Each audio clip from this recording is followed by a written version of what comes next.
Guardian, we've picked up a high-gain transmission. Origin point is somewhere along the coast, near the Cosmodrome.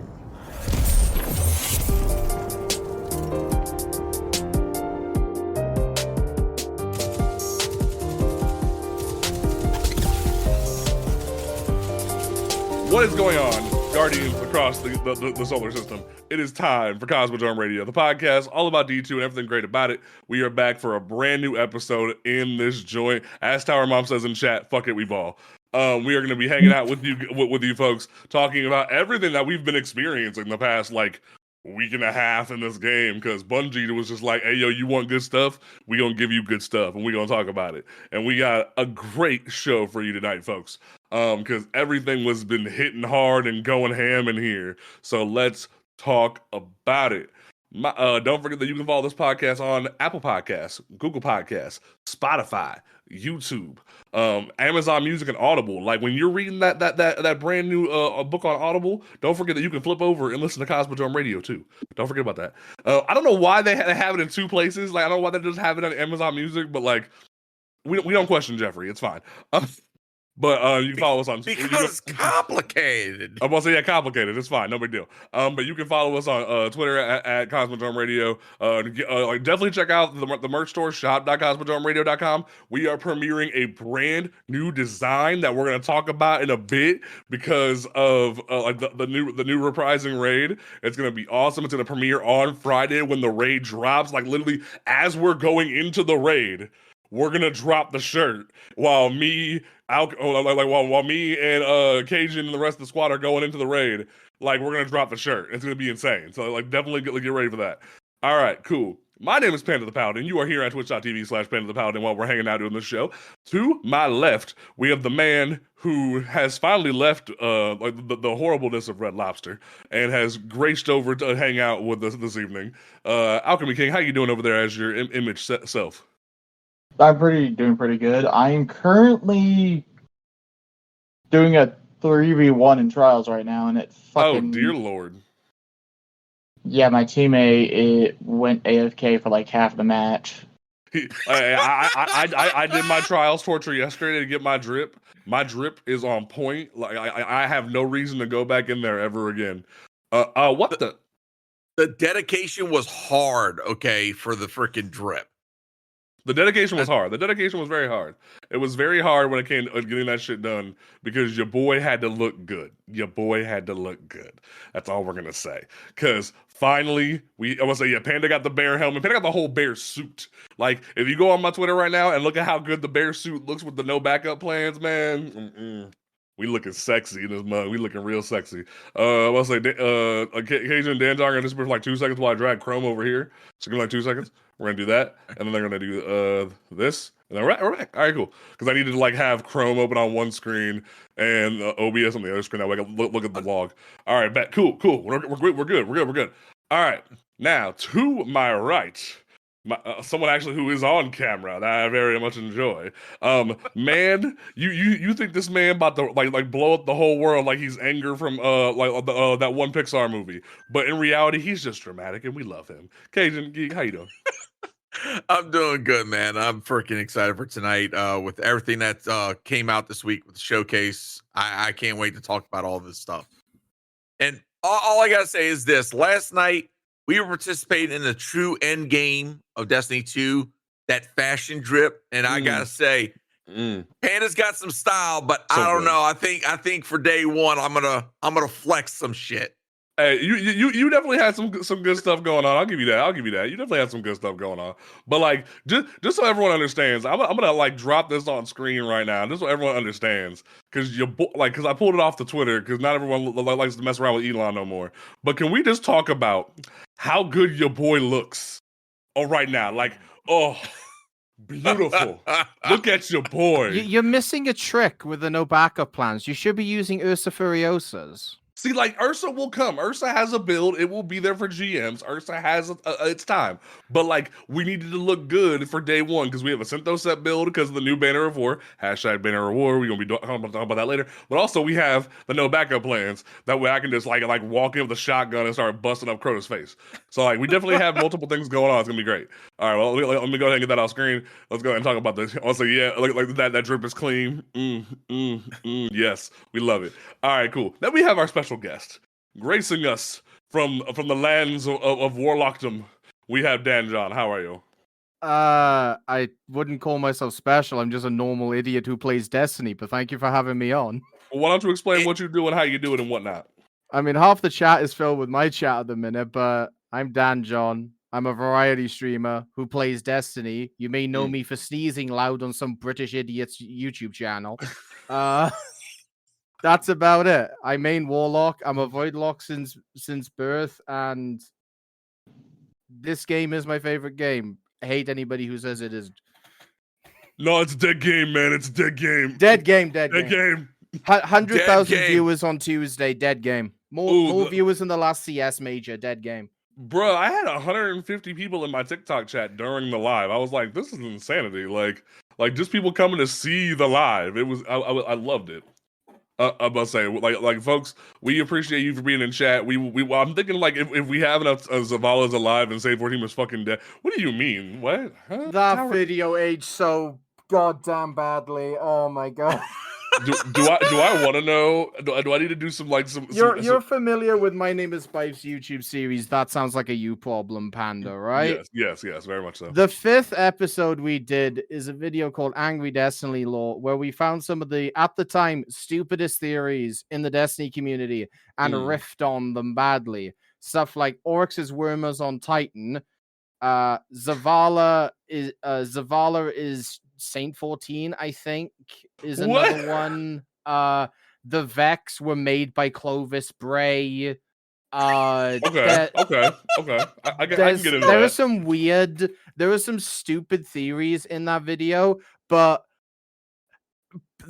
so I swear someone in the Bungie narrative department watched that video and said, right, bet, because Vex and Clovis Bray exos are related. Saint 14 isn't dead. What other things have aged horribly? Like half that video has just aged terribly. And I go on like a 1.5-minute rant about how Saint 14 died in the Infinite Forest and there was no way for him to come back. And then when it came back, my Twitter feed, any Twitch chat I went into was just, hey Dan, how's Saint 14? I'm like, oh, for God's sake. I mean, as somebody who has Saint 14's emblem tattooed to my chest, I kind of have to laugh at that a little bit. I'm not gonna lie. It is aged terribly, and I'm never making another one. Oh, I love that. No, but like, what if we do a drunk version of it? Like, that'd be amazing. Like, just drunk riffing on Destiny lore. That'd be the greatest thing ever. And I gotta say, you gotta give the narrative team props that they took something like possibly got influenced by something like that and brought that and made that into reality. It's as content creators, it makes you think about what you actually say concerning lore. Exactly. Well, the thing is, right, another part of that video is sorry to cut in on you, Panda. Another part of that video is like I forget, but is the worm on Titan like and like the Leviathan on Titan the same as the thing the Callus drove? And then one of the people in it, the reply was, it's a fucking fish. And then that came out in I think it was Warmind. In Forsaken, we had the strike in the Prison of Elders, where in the Gravelift there was a chance for Drifter to say the seed of Cabal power now rests orbiting Nessus in a giant fish. Oh dear. In the same cadence that the guy said, and I'm like, that's not that has to be a coincidence, right? It's a lie. All right. Okay. So we definitely got a good group of motherfuckers here for a great show. So I'm very excited to see how this goes. So let's dig into the nonsense that was the showcase. So if you guys weren't here for that, we did stream the showcase live, and then the after party was me and Cajun like spitting and talking about all the nonsense we like just endured with the showcase. So fellas, that man, I didn't know what I expected from the showcase, and then Bungie still went, here's a little sauce on it. And it really blew me away. Like the only low point for me was finding out Crota was coming back, like confirming Crota was coming back. But like in general, no notes. Like I very much was pleased with everything that I heard. Like I'm excited about what's going on. Like just an overall tone, I'm very pleased with what went down there. Like that there were some good surprises. Your boys getting the axe. I'm very excited about this. Like, I'm very content. Now, granted, I don't want everybody else to get axes. I just want my axe.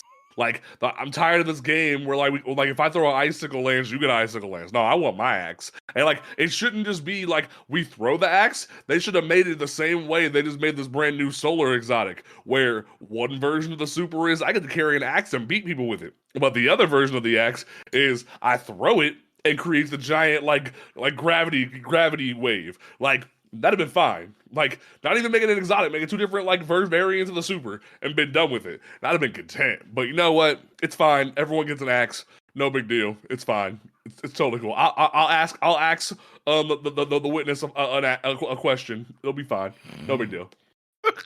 God damn it! In terms of the show, and now warlocks, I feel like you're kind of like there's two different camps with warlocks right now, where you're either really excited that you're getting Radiant back, or you're really pissed that self-res isn't back. As the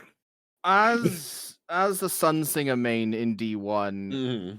I am so excited. Like in my Let's tweet saying that I was going to be on the podcast, I quipped that we're just going to be talking about Radiance. It's the only thing that matters, just Radiance.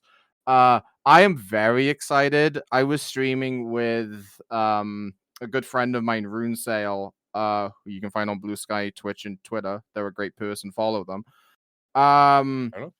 And they're a healer main. Like they main Lumina and a healing build on Well.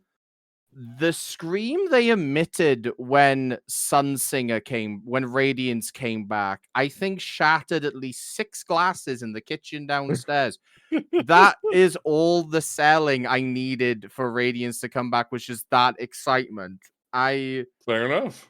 I'm a Void main in D2, but I do like to do some soloring, and Radiance coming back, I just cannot wait. Just scorch all of the things. It's gonna scorch be all the things.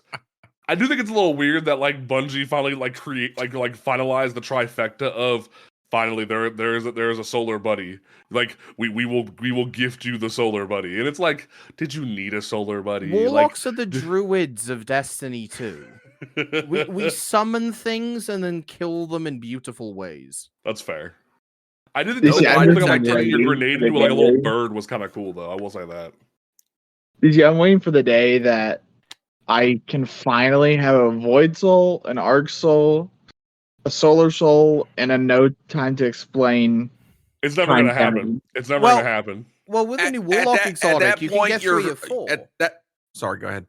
You get 3 or 4 Void Souls, but what he's talking about is getting one of every element, and plus the time gauntlet. If you're on Void with a new Warlock exotic, you can retrieve your Void Soul.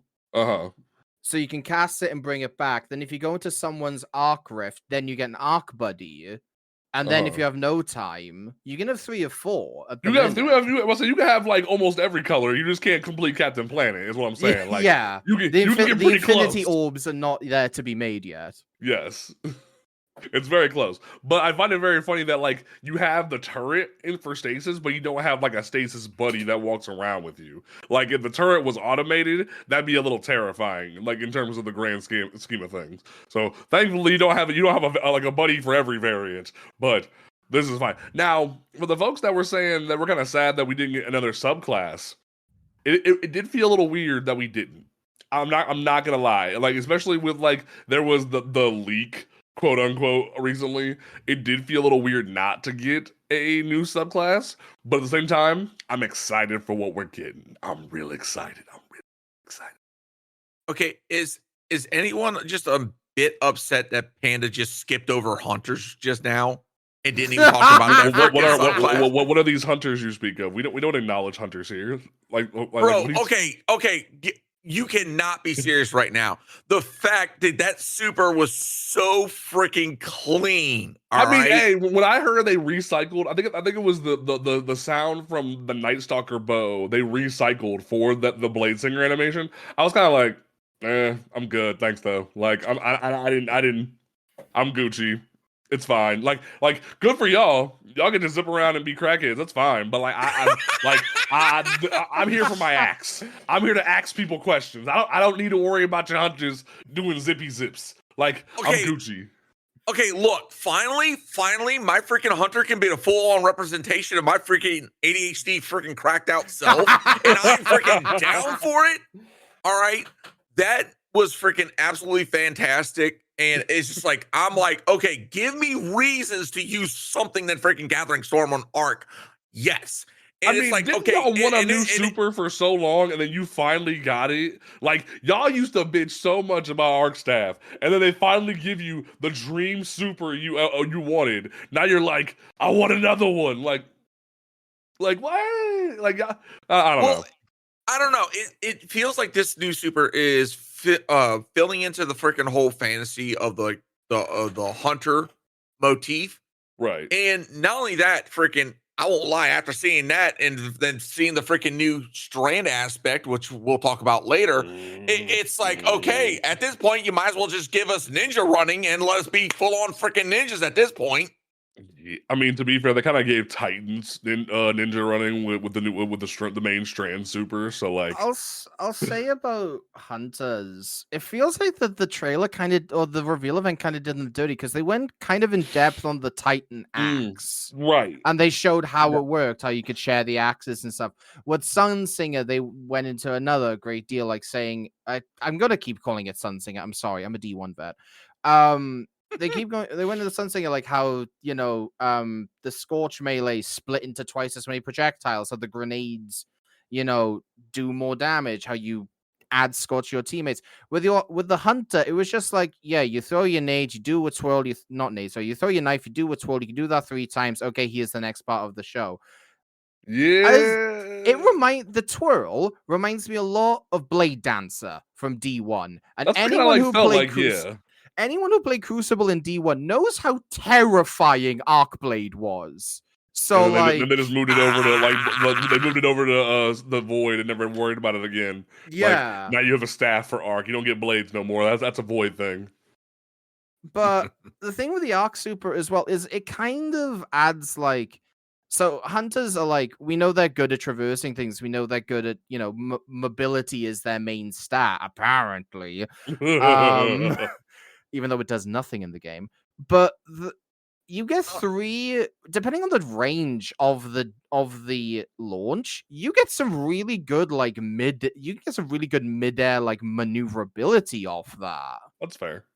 Like, I can picture people using that as, say, like, I don't know, the jumping puzzle in Vow of the Disciple. I know a lot of people nowadays just strand across it. I can see a lot of people trying to see like how far they can throw their knife and like see what kind of weird places they can get to out of bounds. That's fair. That's very fair.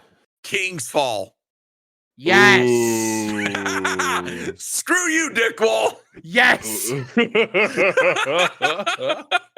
Okay.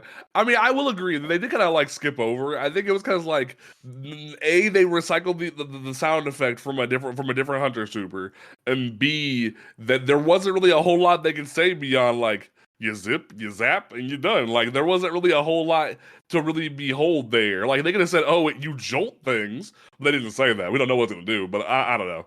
So, we'll have to wait and see. And, like, shout out to Delore369 in chat, because you do exist. I just, like, I'm a Titan main since D1 beta. I clown on hunters because it's fun. And, like, I have a vendetta against, like, every, like, Cade mega fan in existence, which we'll talk about in a bit. So, Just understand that like you exist, but like I just clown on hunters because it's fun. All right, so from the super reveal, I definitely feel like the next big thing that I was kind of fascinated by while watching this was just the fact that they were like the opening thing of just, hey, you're going back to the D1 tower, and it was like, but Bungie, we want the D1 tower back in the main world. We don't want this weird thing inside the Traveler. Can I say the Pale Heart is taken from our memories, right? Yes. Like it's built from our memories. Is Eververse that implanted in the Guardian's brain that she gets a fucking advert in the remade tower? Like, Eververse isn't just a title; it's a promise. it's a brain worm that will never leave. It's infected the light. Oh my god! If the Traveler could speak, it's like, it gave me a thumbs up. I can't do this anymore, Guardian. Oh my god, I can't. I feel like I'm the only person who noticed the giant Eververse sign by the didn't, postmaster. That's so funny. Oh my god, it blurred out of my freaking brain when I watched it, but now that you say it, I can't fucking see it. Oh man, there better be a light version of Tess Everest inside, and you can just visit Eververse it's like, from hi the Guardian. tower. It's like, Tess, how are you here? No, never you mind. Like, just like want to buy some things from the Eververse? You find out, and like the here's the best part. You go over to her at the D1 tower, and she has sparrow horns. Yes. give me the King's Fall horn again. I want to terrorize New Lights with the King's Fall horn. The best part is they flat out like restrict you and say you can only use sparrow horns inside the Pale Heart because it's a memory. They're gone. And I'd be like, that's kind of messed up, Bungie. And then I could totally see like I did see one thing on Twitter where it was like, hey, this is pulled from our memories, right? So can we get Sparrow Racing League back in the Pale Heart? And I was like, that's kind of a good idea. Yeah. So I've been saying for a long time the D1 tower definitely needed to come back. Like, and everyone's been saying, hey, we've been rebuilding for a long time now. Where's the D1 tower? And man, I kind of have to agree. It feels a little out of pocket that they're like, "Hey, yo, here's the D1 tower now." It's a little weird, I will say. But in terms of the grand scale, I love that I was right about how Cade's coming back. That they even said he's the Virgil from Dante's Inferno, where he's a spirit guide.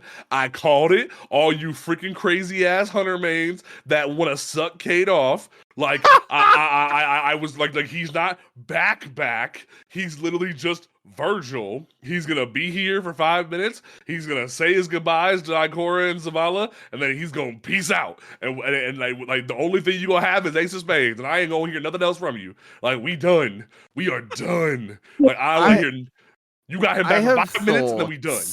I have thoughts on Cade. I'm gonna let Cage and you guys talk about Cade in a positive light, because I'm gonna bring the mood way down. I mean, hey, I'm right here with you, homie. I've been saying Cade fans needed to shut up for a hot minute. I've been like saying that, like, I like, granted, I'm not the biggest fan of freaking whatchamacallit of like Crow being a thing and being the Hunter Vanguard, because like I don't like Crow either way, but I was ready for a change. I was ready for like a new era of Destiny, and then everyone's like, Cade, where's Cade? And I'm like, bro, shut up. Like, please stop, I beg of you. Like, every time I'm in like trials or like just any kind of content, and I see Cade's flying aces or Cade's dirty aces, I'm just like, y'all need to stop. You have a problem. Like, please, I need it to stop. Like, it's one thing to dick ride, but like when you're dick riding more than the Boondocks episode where Will.i.am made a song called "Dick Riding Obama," like there's a problem here. That's all I'm gonna say. Like that's all I'm gonna say to that. But like, Cajun, how do you feel about Cade coming back now that I've done ripped him a new one? Okay, first off, before we get into that, are you keeping that same energy for the the Marsat the Marasov's thigh gaps and the freaking. I mean, to be fair, I think Marasov is, and all those other freaking accounts. Come on, seriously, keep that same energy. No one wants to hear my opinion about Marasov because I think Marasov's an abuser, and the fact that we glorify an abuser is a problem. But like, no one wants to hear my opinion about that. Oh, I have a counter argument to you, Panda. But again, we're not going to get into that because this podcast will just be why Marasov is a better character now than she was 2 years ago. Sorry, Cajun. Oh, Tower said speak, Panda. Oh, snap. Oh, snap. It's a war. Anyways, okay. So believe it or not, before we even were mutuals over on TikTok, we both called it. And I actually had a lot of people kind of ripping me, up and down over the fact that I called what I saw because it was very obvious in the teaser that yes, this is Cade, but it's not the Cade that we knew. This is in a different form. Right. So it made sense from a narrative standpoint that we were getting a guide, if you will, in whatever form of afterlife or what we were seeing. And now that we know that it's the Pale Heart, the inside of the Traveler, it makes absolute sense that this is, Cade 6 is our guide, to kind of help us finish the fight, if you will. Right. For me, this is a perfect send-off for Cade as a character. I mean, don't get me wrong. I enjoyed Cade. He was one of the reasons why I became a Hunter main.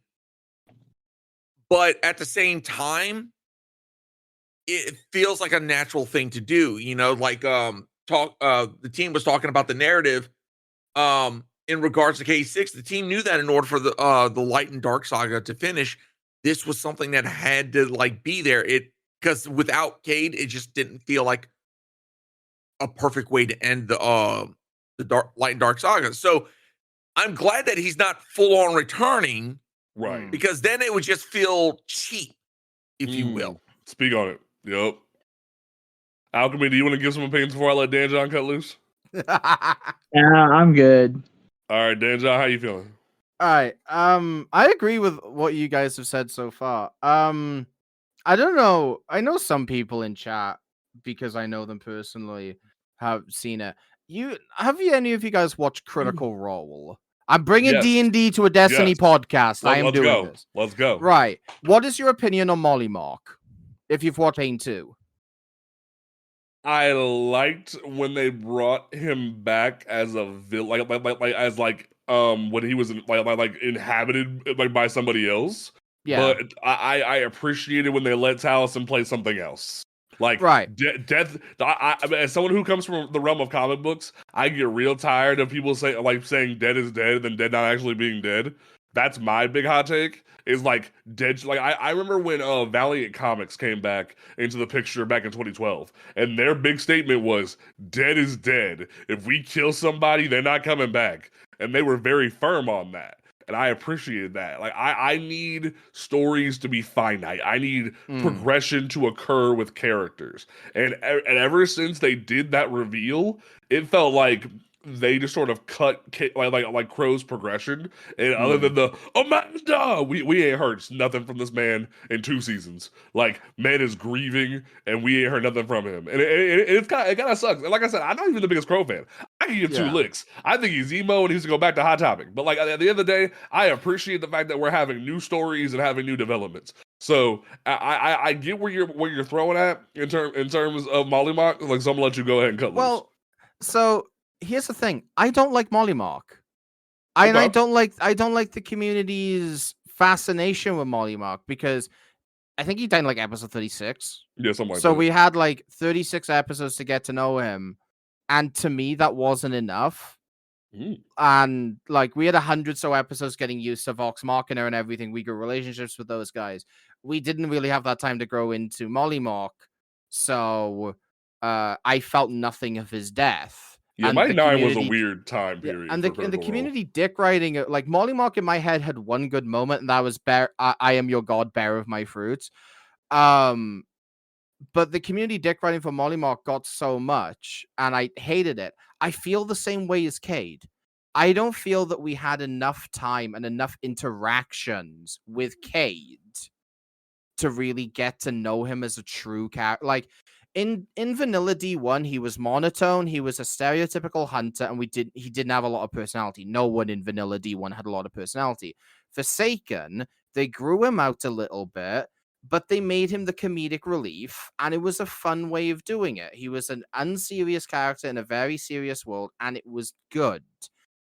Rise of Iron, we barely heard shit from him until the reprise strikes, in which case he says Shaxx got fisted so hard by Ikora he couldn't sit down for a week. And then in D2, they just flanderized him. He became the stupid hunter. Well, like, one thing that I've said for a long time is that Cade is just a Deadpool knockoff, to the point that when Forsaken occurred and his voice actor was busy, they called Deadpool in to voice him because Nolan North has played Deadpool. But to be fair, Nolan North is a chameleon. True. That man can mimic anyone alive. Right. And also for the gamer domain in chat who said, Panda, speaking of comic book deaths, Alfred is dead and has been dead for 5 years. That is he's not 5 years. It's been shorter than that. But at the same time, fuck Tom King. Alfred can come back and shouldn't have died in the first place. Just to give Damien some character development. No. Fuck Tom King. But that's a whole other debate. But go back to what you're saying. But the thing with Cade, right, his death was an important catalyst for the game because it brought us a grittier story, even though if you look back at Forsaken, the story was kind of mid, hot take. Right. But it gave us a grittier story. It gave us a villain that people hated in Uldren. And it gave us his redemption arc as being reborn as Crow. And it gave us this dilemma of, is the person you were before you were resurrected as a Guardian resembling of who you are now? And we know the answer to that story now through Crow's development is no, you're a different person. But then the entire community is like, we want Cade back. We want Cade back. Cade 7, bring us Cade back. That Bungie had to put a thing into fucking Beyond Light to say if we brought Cade back, he would not be the same. Exactly. To get the community to shut up. But I agree with Cajun. This is the perfect way to bring Cade back because he's gonna be, let's be honest, the Nimbus of the final shape. He's gonna be the area vendor. So he can't leave the pale heart of the tower. He's gonna be connected intrinsically to the final shape story. Maybe they'll bring, because we're probably gonna get onto episodes in later, but the episodes are gonna be sprung from the resolutions of the final shape. Right. But if Cade is a light manifestation, he can't leave the Traveler. So he's there. So they're going to have him be kind of a focal point, have him quip in the story, quip in the side missions, quip in the strikes. And then what? The next DLC, he's nothing again. And I think that's the perfect thing because the Vanguard has moved on from Cade. Zavala has been... We've had Zavala's entire story about him grieving for his wife. And then, in turn, that would have helped him grieve for Cade. Ikora's had to evolve past her relationship with Cade, and she's grown as a person. It's like... I think someone said it to me. It's like bringing back your ex after not thinking about them for 5 years. That's a great way to think about it, yeah. And, like, to be fair, I can see where Cade fans can feel robbed because of Nolan North voicing him and not Aethyllian and Forsaken. So it felt kind of weird with the "how's your sister" line coming from your ghost 5 minutes later. It felt kind of out of pocket. I can understand it from that argument. But at the same time, like the like over saturation and the over love that he gets, because truth be told, I know some Cade fans that are like, just like, we love Ace of Spades, we love Cade, cool, he's a cool character, fine, no matter. You can like a character. Hell, I have Saint's freaking emblem tattooed to my chest, but do you see me going like, oh my god, Saint 14, my whole clan Saint 14, like non-stop? No, like. It's not like that. You can like a character without being a simp. Like, just because you want, like, you don't have to be riding a character where you're a stan and you're gonna have a freak attack over it. So, like, I totally welcome people to be excited about it. When the reveal happened at whatever I forget what show it was, but they had, like, I think it was the PlayStation Expo. They had the reveal and people were like DMing me going, "Panda Cade's back." I'm like, good for you. I don't really care, but like I support you. I think there's one way they could have brought Cade's back better though. Okay, speak on it.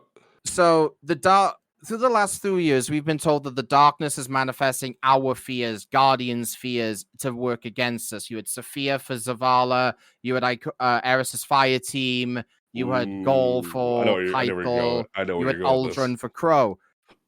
I would have liked it if they not just brought Cade back, but they brought people that were important to us back, like NPCs that we've lost or people that we've lost to act as our, like, those nightmares were they are detriments, they are fears.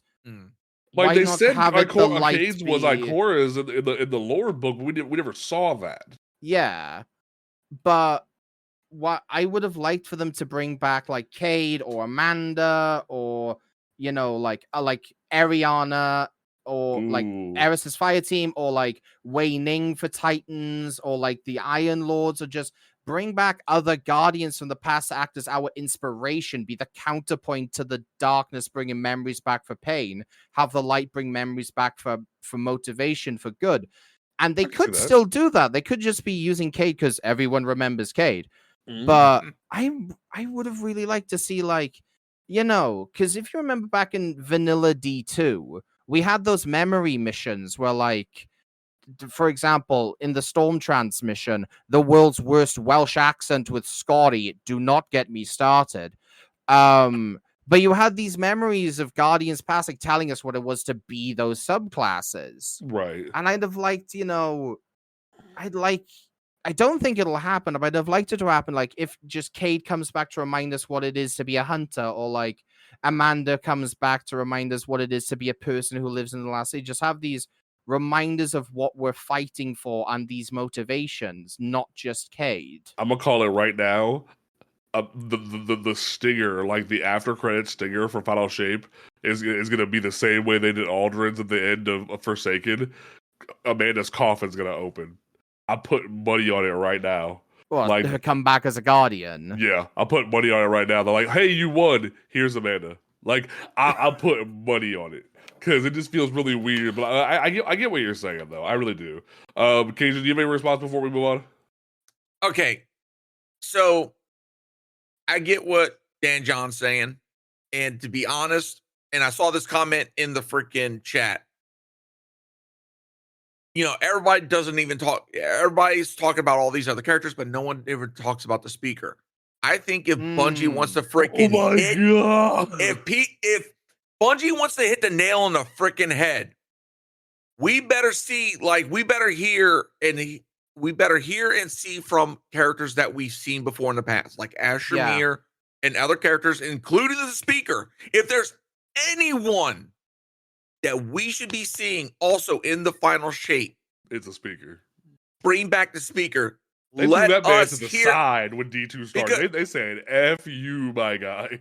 Because I won't lie, my girlfriend was sitting here watching me during the showcase, and when they showed that cutscene during the pre-show of our first interaction, I was after the first mission, and where the speaker's talking to us.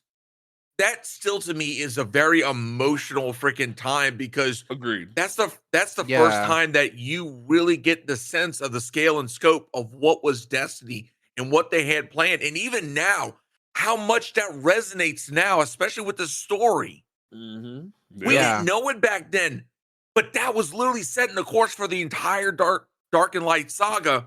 And it's like, oh my God, if there's ever a time that we need to hear from the speaker again, or a time to reflect on that, it's got to be in the Pale Heart.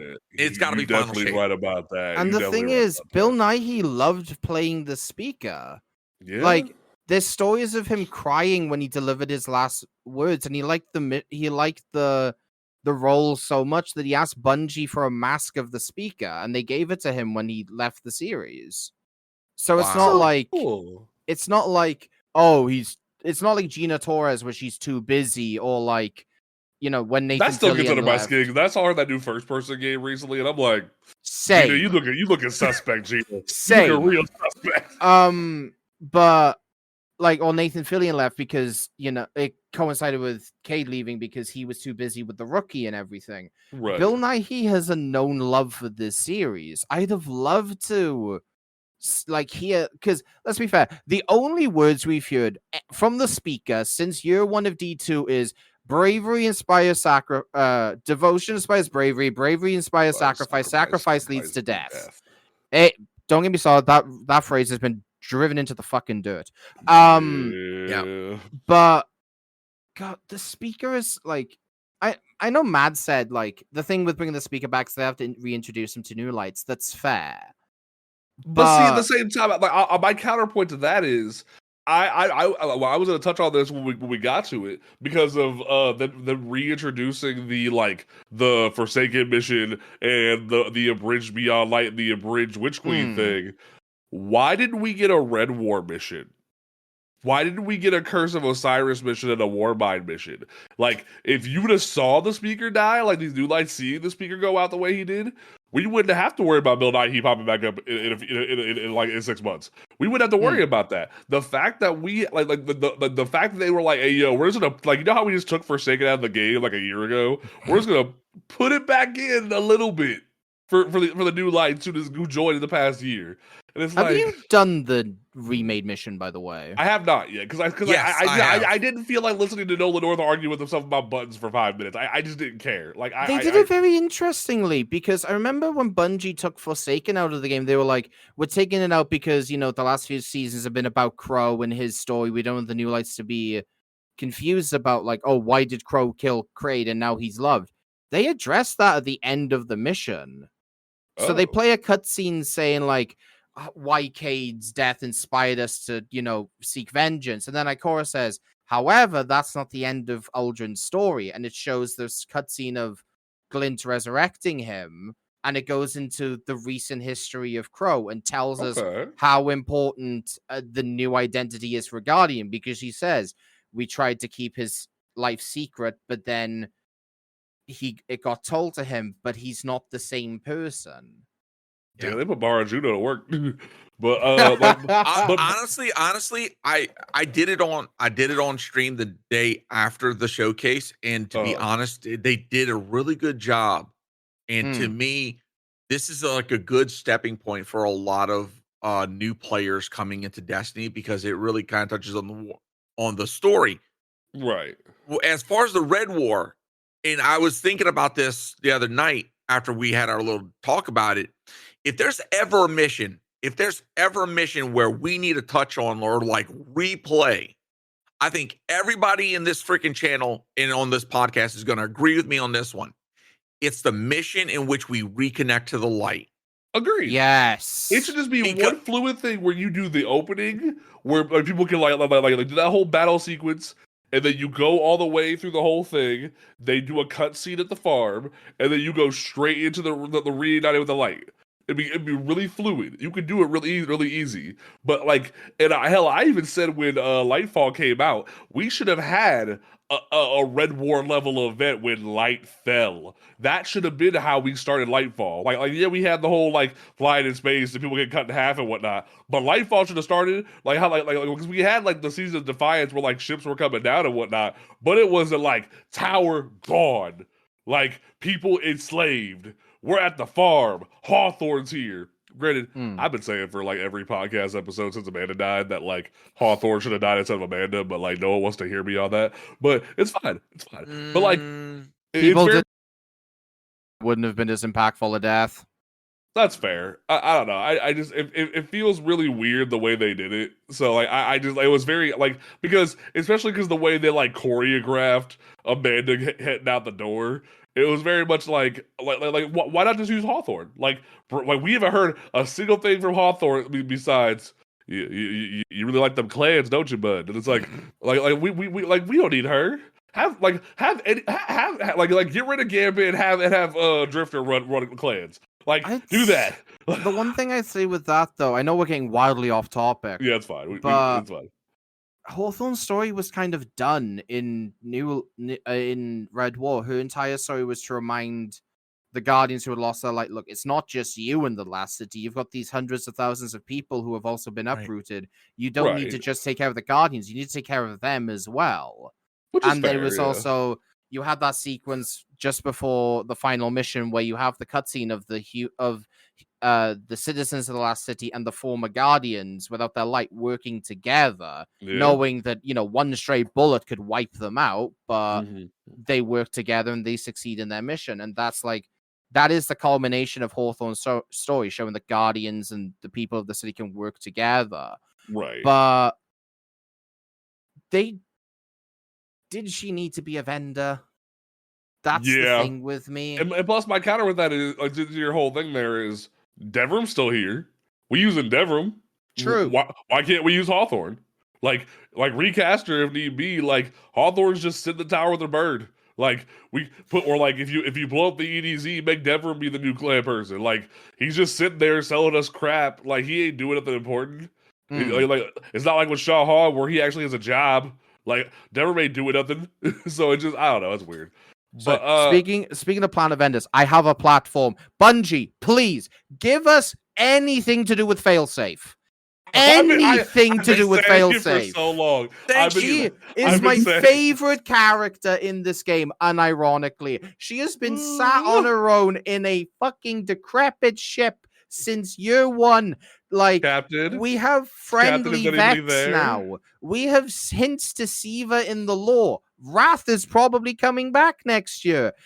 We just give me anything to do with failsafe, please. We have the technology now to put artificial intelligence in of exo frames. Give us her as an exo, please. Put her in a Vex body and let her run clans. Kill Hawthorne.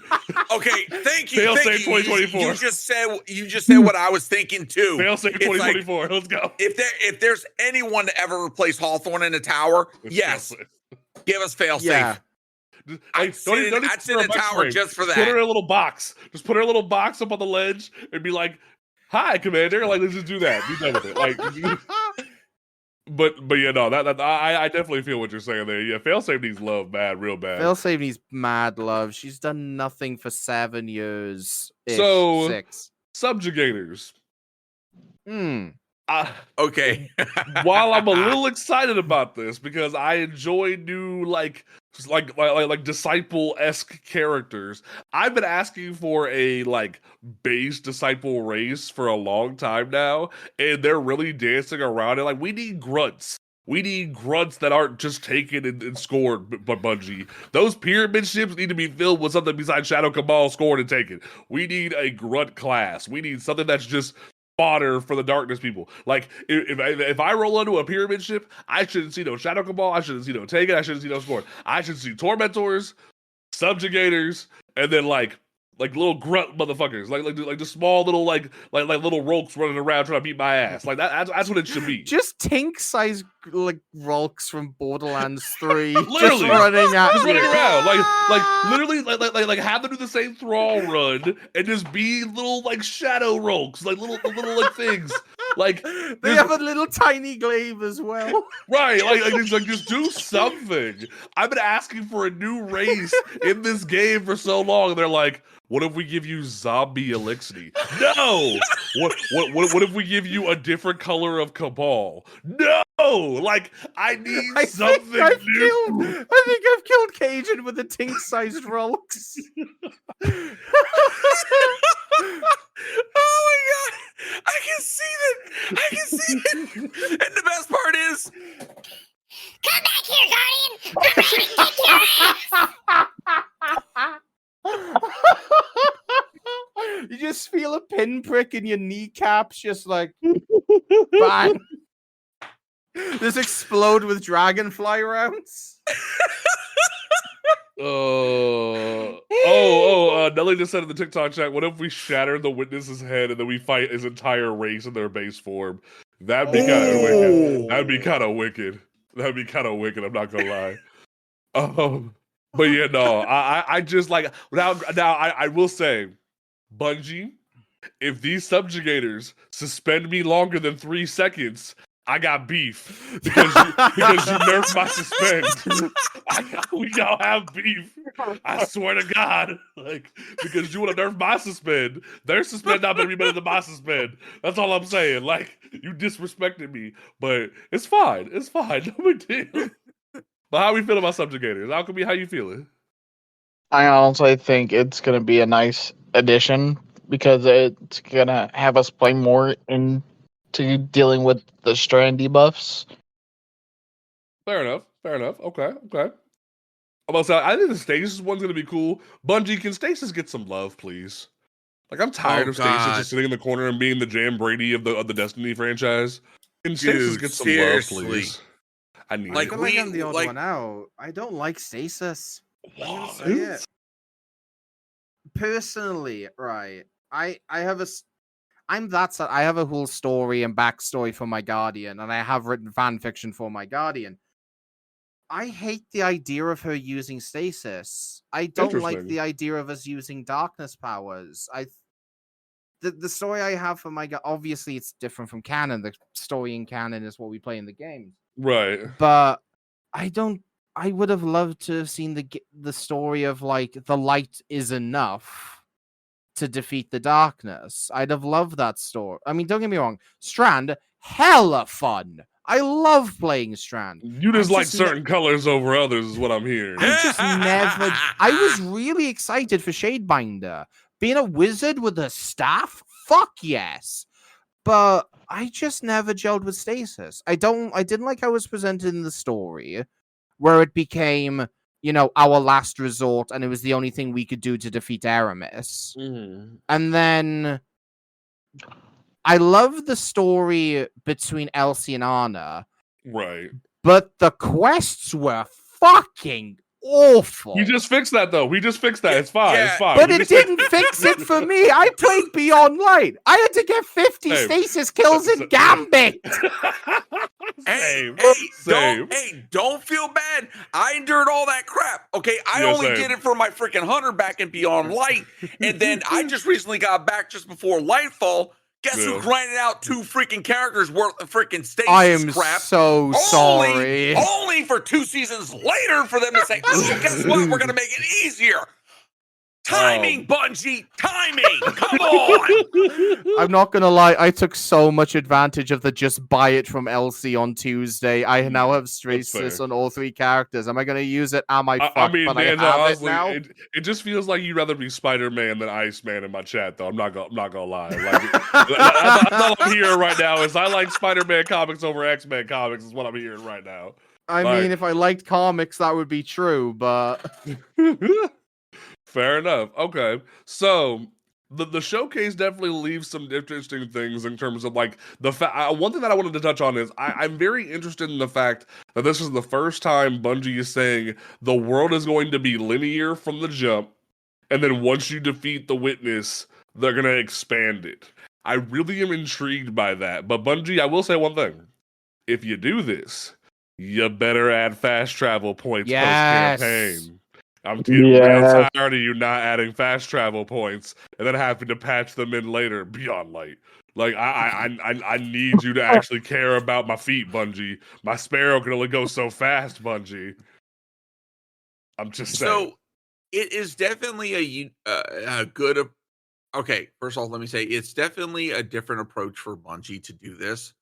Whereas we're so used to having this destination and then all these offshoots on the side being where the missions are and whatnot. Whereas this time we're going to get a linear campaign where Right. it's literally going to take us through this whole journey up to the freaking monolith in the Pale Heart. And then after the campaign, we're going to get that full unlock. We're going to see that full experience of the Pale Heart in the open world that we're very used to in all these other campaigns. Now, this is where thinking upon this, so Panda, we've had these discussions about Right. the game dev and stuff. I'm wondering if this is a way for them to kind of shrink the size of DLC potentially in the future. And at the same time still giving the experience that we're used to with all these destinations. Interesting. So it's gonna be really interesting to see how they play this. But at the same time, I feel like the linear experience is gonna give us the full on fleshed out experience that we want from a campaign. Fair enough. That we wouldn't get if we had that open destination and the missions here, there, and everywhere. Fair enough. Fair enough. I think Yeah. the one thing that I'm looking forward to is one thing that Blackburn said, where it's like, hey, yo, there's no like, do this quest here, go do something else over here, unlike a subclass here. No, it's you got the witness, go fight the witness. I've been waiting for something like that for a hot minute, where it's just you have a goal, go do it, and I've been waiting for that. I'm really excited about that. We have a one-track mind. We're gonna go do the one-track thing and get this over with. I really like that. It really intrigues me that like hey, the further you go into the Pale Heart, the weirder it's gonna get. I'm like, interesting. Yeah. I like that. But Cajun, I'll counterpoint your the thing about them shrinking the destinations. I've said this in the Twitch chat the last couple of episodes of the podcast I've been able to catch. Bungie over the last few weeks and months have told us they're only interested in doing things that they think the community will appreciate or positively receive. They've said that with Gambit, they've said that with Goosebumps Maps, they've said that with Fashion. You know, there's all these things you guys have talked about to death the last couple of weeks. I'm not going to retread ground. Right. I have a feeling they're kind of doing the same with the Pale Heart, because if you think the last couple of destination zones have all been a 3-location system where you have the main spawn and some extra locations, right? Right. Yeah. If you think, when was the last time you went to Reed's Reborn Approach? When was the last time you went to the area of, I forget what the actual area is called, but you know, the starting area of the Lightblade Strike in Patrol? When was the last time anybody went there? Yeah. They're taking out these areas that people, if it is just a straight arrow with very little offshoots apart from lost sectors, it's another thing of, thank you, Salami, Queen's Bailey. But it's another thing of Bungie putting that effort into things that people are going to enjoy and they're going to actually use and do. I'm gonna counter that. I'm gonna counter that though. Go on. The one thing that everyone's been asking for a hot minute that Bungie's been sort of dropping the ball on is Dreaming City level destinations where you can just be doing a bounty one day and you fall through a portal and you're in a whole new area with new things, a chest, like some taking a fight. Like, people have been wanting that kind of system for destinations for a long time. But if you look at like Europa, the Throne World, and even Neo Muda, people thought Neo Muda was gonna be huge. Neo Muda is base. Like, it is like very like, yeah, there's some skyscrapers, but you can drive around the whole thing in like 10 minutes. Like, Yeah. people thought Neo Muda was gonna be like Spider-Man PS4 New York big. They were expecting like that whole thing where you jump out of a skyscraper and you like grapple and whatnot. People thought that was gonna be the norm, and then it wasn't. It was. But very I much think that is Yeah. very much an issue with presentation and marketing, because all the marketing Yeah. material had That's Guardians fair. swinging through had Guardians swinging around the skyscrapers. All of the marketing material had us swinging with Strand. There was Yeah. nothing on the ground, so it built up that perception that it was going to be a much larger area. We'd have to use Strand to navigate it. We don't see that with the Pale Heart. They're very much like, they're obviously keeping a lot of cards close to their chest. They want us to explore the area. They want us to see how it evolves. But we saw the D1 Tower. We saw a place that was very reminiscent of the Last City. We saw a place that was kind of reminiscent, in my opinion, to the Dreaming City, with the We saw trees part of the and rocks. Cosmodrome. A little bit of Yeah. Cosmodrome. And there was the area with the big heads, the lots of bones, and a giant ghost. Like, Yes. The giant ghost. that's was all freaky. we've seen so far. And they've kept us very grounded, and they've used that sense of scale. So I think we're not going to have that much of an issue with the Pale Heart, like you said, with the people expecting different things for the location. Right. Because they're really focusing on different things with the Pale Heart. They're telling us to expect different things. I don't think it's going to be a a problem with that. But I bet you they are probably going to be adding portals and stuff to be a way of getting from like location 2 to location 8 quicker than just driving through it all. True, I but what I would was not be hinting surprised at if this game though, is portals. yeah, and like what I was kind of hinting at though is look what happened with Shattered Throne. Bungie had never did a dungeon before, but people happened upon it.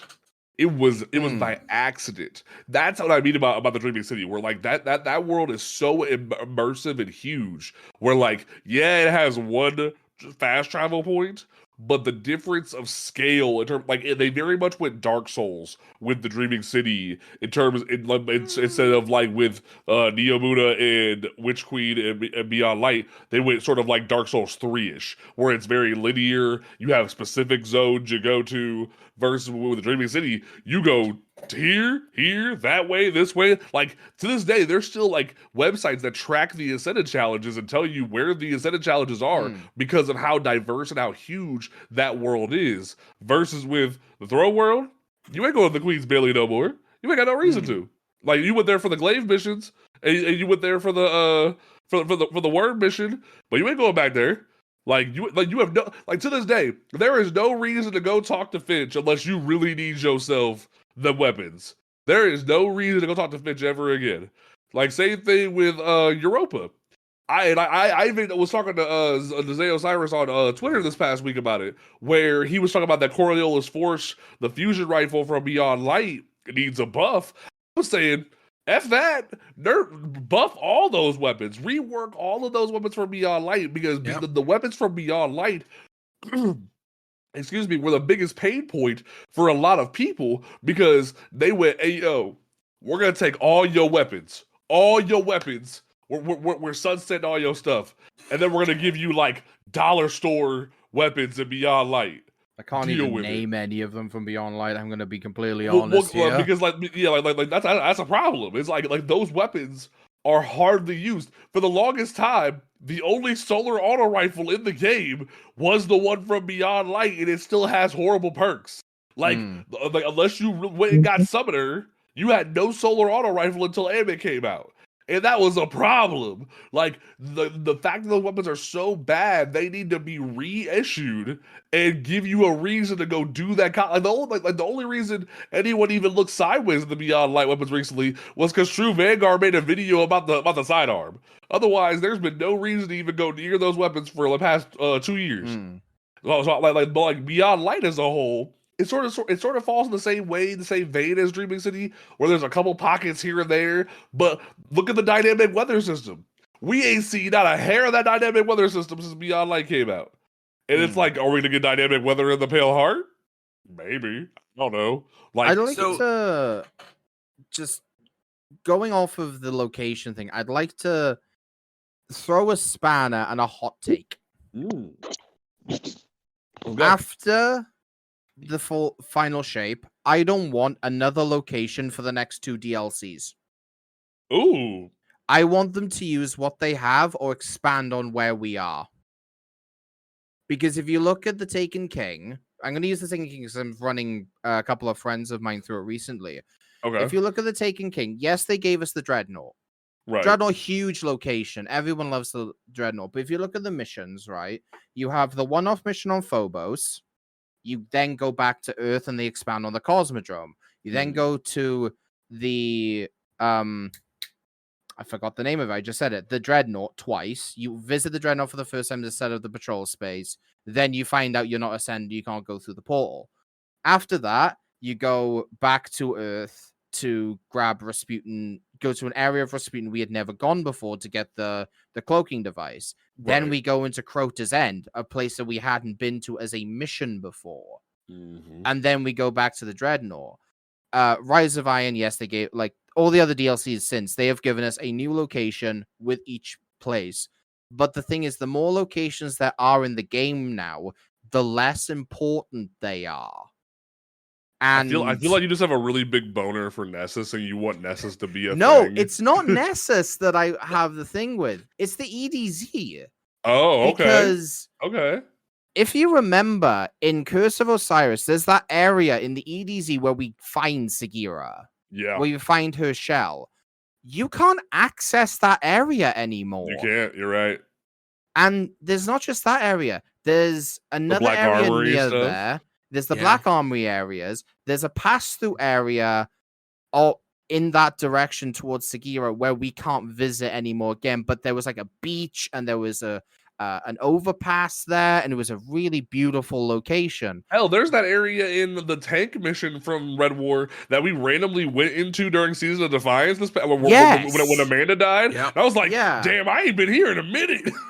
But then, okay, I'm going to hit the Nessus drum again. You've got all the ancillary areas of Nessus. You've got the Nessus Yep. core that we only go into for the battleground, and we went there for the Forge missions. And then you've got, if they want, they could bring back, well, I say bring back, but like you can have a mission on Mars. So you've got areas of the Moonlight.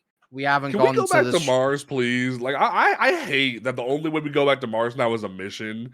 It makes me so upset. Like, I want Mars back. So I want like freaking the one like public event back so bad.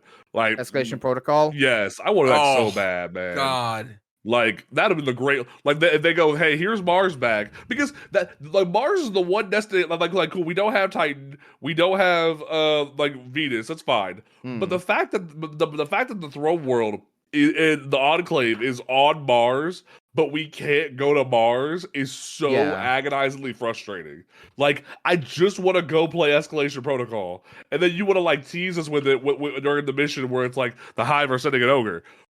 I want to go fight ogres, dang it! Like let me have it. But I get what you're saying though. But the thing is, like, I want them to use these areas more because they've got all these nooks and crannies that we haven't visited for years that they could put missions into. Like, I don't know if y'all who have played Taken King remember in the Taken War Mars quest, the final mission of that takes us to the Black Garden, where we fight a shade of Oryx there. The only reason we go to the Black Garden is because when Bungie were building Mars, they happened to just put the map for the Black Garden on the other side of a wall in Freehold Station. Mm-hmm. If you go out of bounds in Freehold, you can go into the Black Garden. So Bungie were like, right, we'll use this. We'll knock the wall down. Oh, the Taken have tethered the Black Garden to Mars. Like, you can do that stuff with other locations as well. Knock down walls, make new areas. I just want reasons to. Oh, that's a moth. Hello, Savathun. Sorry, there's a moth in my office. But I want. They've got all these areas. They're like, if we're telling stories about the ramifications now in the future of what happens in the final shape, and like.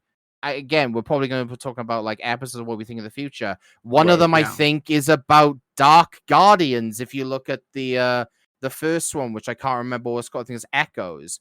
Yeah, they're not going to give us a new location for Echoes. There's Guardians all over the system. We're going to go all over the system. Let's use these areas that Bungie put all this effort into, but then are just discarded when the new DLC comes out. Yeah. Heck, even recently with Season of the Deep, it felt like when we went into the arcology. Did anyone else notice that the arcology during the one missions feels like it's a play set of the arcology rather than being the actual arcology? It feels like shrunk down a little bit. Like it felt very weird. Like when you're doing the 1-6-man activity, it felt like the arcology was shrunk down. Different parts of the arcology that we were in patrol. Like we were on the other side of the arcology. Okay, it just like, it felt real weird. Like almost like we were in a play set rather than being in the actual. Like it didn't feel like we were back in Savathun Song. It felt like we were in like a.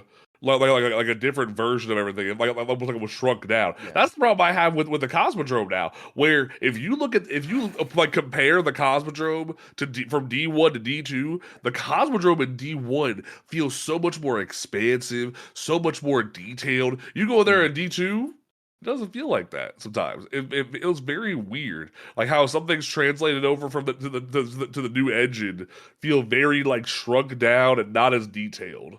If that makes sense. But let's go ahead and dive into the new system. So, Bungie said straight up, "Hey, when the new expansion comes out, we're not doing seasons anymore. We're gonna try episodes. Episodes are gonna be this brand new concept. There's gonna be 3 per year. They're gonna be spaced out through the entire like year with different systems, and there's gonna be 200 ranks for each battle pass because they're gonna there's gonna be a longer system going on, and they're gonna be a new way to do narratives. They're gonna be different blocks. But what I'm really concerned about is while I'm really excited for like bigger seasons and bigger like chunks of time and bigger like content, I'm a little worried that Bungie didn't tell us what the price was. Felt a little suspicious. So at this time, you know, we talked about this the other night, and this is my honest belief. If Bungie raises the price higher than what they've just set the seasons to, they're shooting themselves in the foot. Now, granted, Final Shape is currently right now the same price as Lightfall, both for the regular as well as for the deluxe edition. So now, for those being concerned that we're going from 4 seasons to 3 episodes, if you didn't watch the post Q&A show, Dan, the general manager of Bungie, stated, episodes are a natural evolution of the seasonal model. Dan acknowledged that they did not hit the consistency that they wanted with seasons. This is once again Bungie acknowledging that they did not do did not achieve what they wanted to with the seasons. Okay. So they're going to episodes as a means of holding themselves accountable, number one. Number two, delivering the content in a way that it's going to be able to be consistent and to the quality that they want it to deliver to the players. And they stated that it will hit differently, allow to throw some curveballs, and to, quote, get weird. Now, each episode is going to be divided into 6 acts during the episode. And that basically what this is going to boil down to is that you're going to get your initial 100, you're going to get some quests, some missions, all this, some of the stuff that we're used to in a standard season. But then in the next 6 weeks, we're going to get, 3 acts. Thank you, Tower Mom. And then in the next act, we're going to get more ranks. We're going to get more content, more story. And then in the last act, we're going to get that culmination of everything. And then the final set of ranks, etc.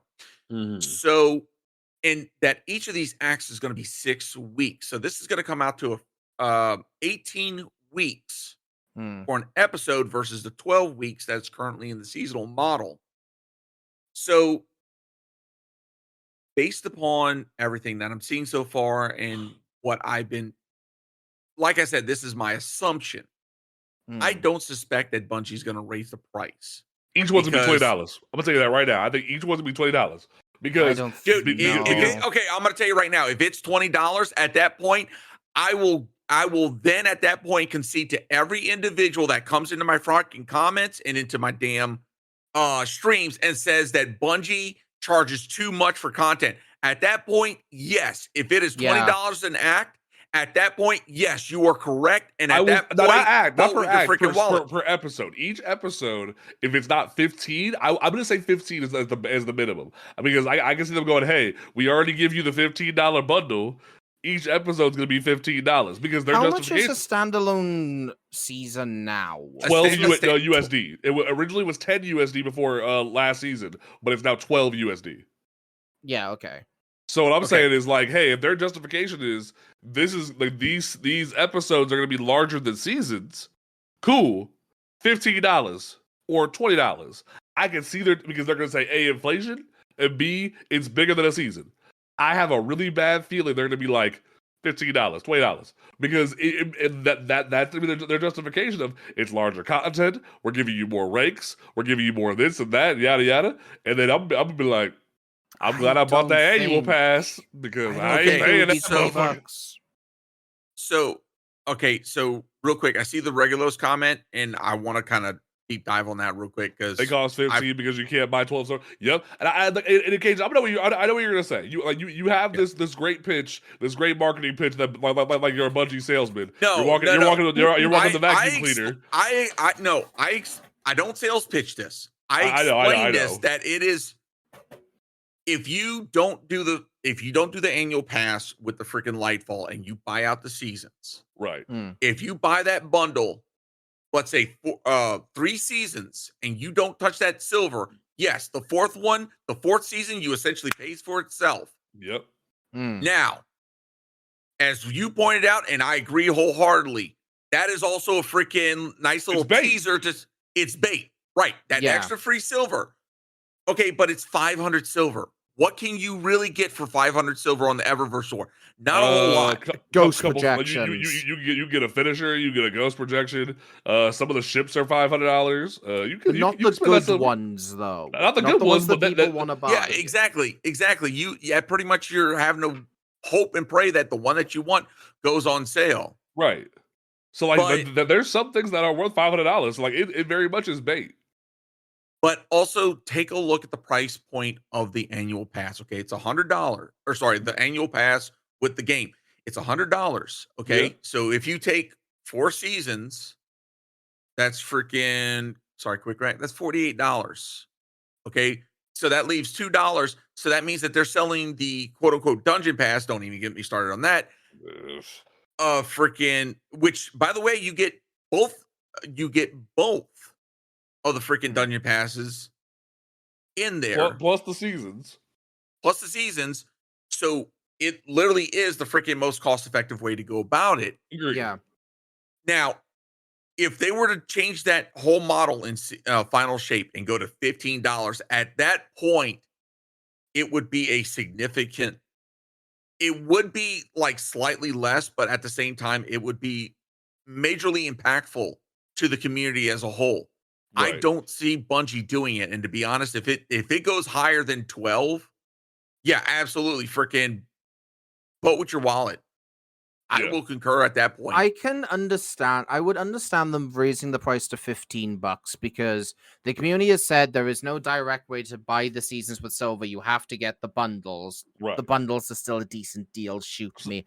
But Bungie can flat out say like, "Hey, yo, you mad about the bundle? Fine. The episode's $15. Flat out." The thing was, we're getting 33% more content per episode than with the seasons. We're getting more story missions. We're getting more ornaments. We're getting more season pass levels, more weapons, more things to do. We're getting a third more season per season. Right. So to me, paying a quarter more in like $3 if you buy the season by itself is fine, because I mean, I remember in D1 when the Dark Below was $20. The Dark Below was not worth $20. It really was. It was 3 story missions, 2 strikes, and a raid, and sunsetting. That $20? No. Seasons nowadays at $12. Quote me on this, is one of the best deals in gaming. Okay. Thank you. Okay, fair enough. Because there are very few companies that put out the narrative content, the loot content, the pursuit content, the updates. There is so much that's packed in a season. A lot of game developers, EA, would probably sell a season as a game. Yeah. And all of that content within a game, they'd sell for $60. That's very fair. Yeah. Okay. Okay. And a lot of people on Twitter, I know some people who have posted a couple of weeks ago when the microtransaction was going mad in the community. People were saying, "Oh, Destiny costs $200 to get into." No, firstly, to buy everything it does. Well, not at the minute. It's $78. But let's not factor in Steam. Let's not factor in Steam and PlayStation and Xbox sales right now. If we are not dealing with a sale, because I had to deal with this recently when I got back into PC when I went to PC gaming. I like if I wouldn't have found discounts, I would have had to pay like about 200 and some change for the Armory pack, which had Forsaken and whatchamacallit in it. Like the Legacy pack, which has Shadowkeep, Beyond Light, Witch Queen in it, and then if I wanted the annual pass and Lightfall again, another like $100. The whole thing would have cost me about $200 and some change. So flat out, and on top of that, if you walk into the Steam store right now, you have Legacy Collection, Armory Collection, Lightfall. Now they have Final Shape pre-order. Yeah, it is Beyond Light, Shadowkeep, Witch Queen, 30th Anniversary, Forsaken, all stacked up on top of each other. And on Steam, it says $418 USD, which, if you're a brand new player coming in, looks very sus. it looks very confusing. Like, what do we do? What do we buy? I have to go watch a YouTube video to figure it out because Bungie won't like, explain it. Like that's what the major argument was for a lot of people was, but Bungie doesn't make it very clear of what the heck we need to buy. Granted, when you load up the game, they give you 50 different freaking pop-ups, but they don't tell you what specifically is needed right this second. So I will give them the credit there. But but in terms of the grand scale of the seasons, I will agree with you that Bungie could be a lot worse, like EA or something. They can be so much worse. Oh, and that's what people don't realize. Yeah, like they just need a little bit of organizational skills. Like someone needs to come in and give Bungie a trapper keeper, is what I'm hearing. From a lot of people. In the grand scheme of things. And see, this is where I will say, Bungie, you need to go take a look at freaking Square Enix and Business Unit 3 and how they manage Final Fantasy XIV's content. Okay, especially as they get prepared for the next expansion. Okay, because all they do is they take their current expansion, slap it into the freaking the complete edition. And that's it. One bundle right there. You get freaking base game, all the content up until the new expansion. $60. Wham, bam, thank you, ma'am. Honestly, that's what Bungie should be doing with the freaking Legacy Collection. Take a freaking Armory pack, shove it in there. Because let's be honest, I'm going to say this with my full-on chest. At this point in time, the Forsaken pack and the Armory pack is not worth the $25. It's not. Retail, slap that into Legacy Collection at this point. I will say the 30th anniversary on launch was about like $15-$20, but now it's like when it was the newest content, it was worth it. But now it's like, ask yourself, when was the last time you went into Days of Eternity and it wasn't for light level? Just this past weekend because I'm still grinding red borders. Fair enough. RNG kicks me in the nuts. Fair enough. And like, I feel that pain. New lights, you kind of have to go in there for that. So like, there's a couple random times where if you're helping new lights, you gotta go deal with that kind of situation, which makes sense. Fair enough. Yeah. So I personally haven't touched that content, and a lot of people that I play with haven't touched that content in a while. But fair enough. I'll hold my hands up. Fair enough. Yeah. Okay. So like, but so Bungie definitely has some things to work on. But in terms of concept, I think episodes are a great thing. Now, let us touch into the season of the witch. Yeah. Because man, oh man, it's a good time to be a Destiny player. It's a very good time. Okay, Season of the Witch, a.k.a. Season of the Balls, a.k.a. Season of Yu-Gi-Oh! I mean, whatever freaking name you want to go for it. I mean, it's pretty much... Look, the memes aside, this is absolutely freaking fantastic for a season. Right, this season is kicked off... We've only had 1 week! The only flaw with this season, in my opinion, is the loot's kind of lacking. Otherwise, great public, like great event, great great horde mode. This is I will say it. This is the best horde mode Bungie has ever rolled out. Like, it shits on Menagerie. Don't at me. I agree. It does. It does. Because it gives you player choice. It lets you stay in there. It does. Like the only problem where the altars is a problem is when you're stuck in there with randoms. Otherwise, it's the greatest time you could possibly have. I guarantee it. Yeah, because it lets you test builds. It lets you go ham. There's different tiers, and like it's the closest it's like blind well on crack, and I love it. I've mainly Cajun, you go. I've talked over you too much. Okay. I've mainly done it with a 3-stack of people who are really good. And one of them has been maining Banner of War. It's been glorious. We're gonna talk about that in a second. Anytime that you get Banner of War plus the heavy ammo gen card, it is the easiest thing I've ever played, but I'll get onto that. So my experience has been mostly 3-stacking with doing the tier 3s. Fuck Shriekers. Fuck them to hell. Oh my god!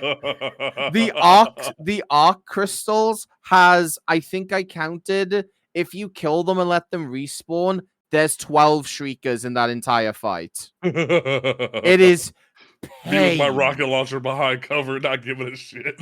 Oh, I've been using Graviton's good on the red bars, but there's another one that has Shriekers. I think it's the Void Crystals. I think so, yeah.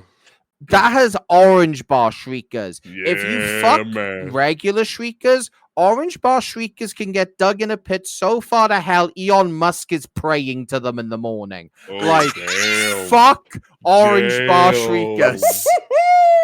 Okay, but you know, I think the altars is great. Yeah. I will say though, I think similar to Season of the Deep and Season of Defiance, I hate that I'm speaking this into fruition.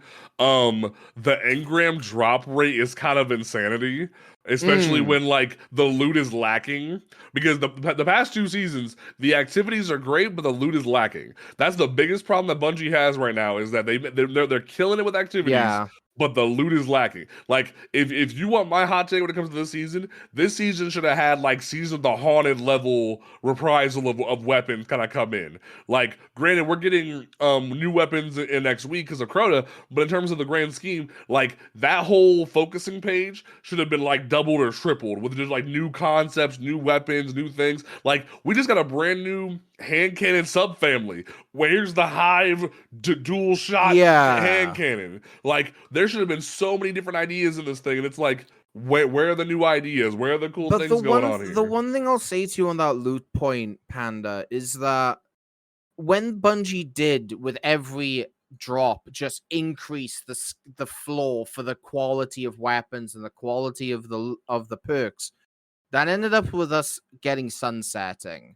And Bungie know how much the community hate sunsetting. So they're very cautious about raising that bottom floor for weapon rolls and for I perks definitely hear you about that, but my counter to that is I got 26 Witch Queen engrams in my cache right now. I'm just sitting on waiting for when the reset hits for the red border. I feel you on that, and I can only go for chess pieces so many times without having the stats. It's very much like I hear you about the loot floor, but like at the very least, if you're gonna give me like, there needs to be one chase weapon, right? Like, and the thing is, like, other than the scout rifle, because like Cool Guy made a video on it, and I agree with him that the scout rifle's kind of goated for void shit because Doom and Shelters is not everyone's cup of tea. What's the scout? Because I don't watch a lot.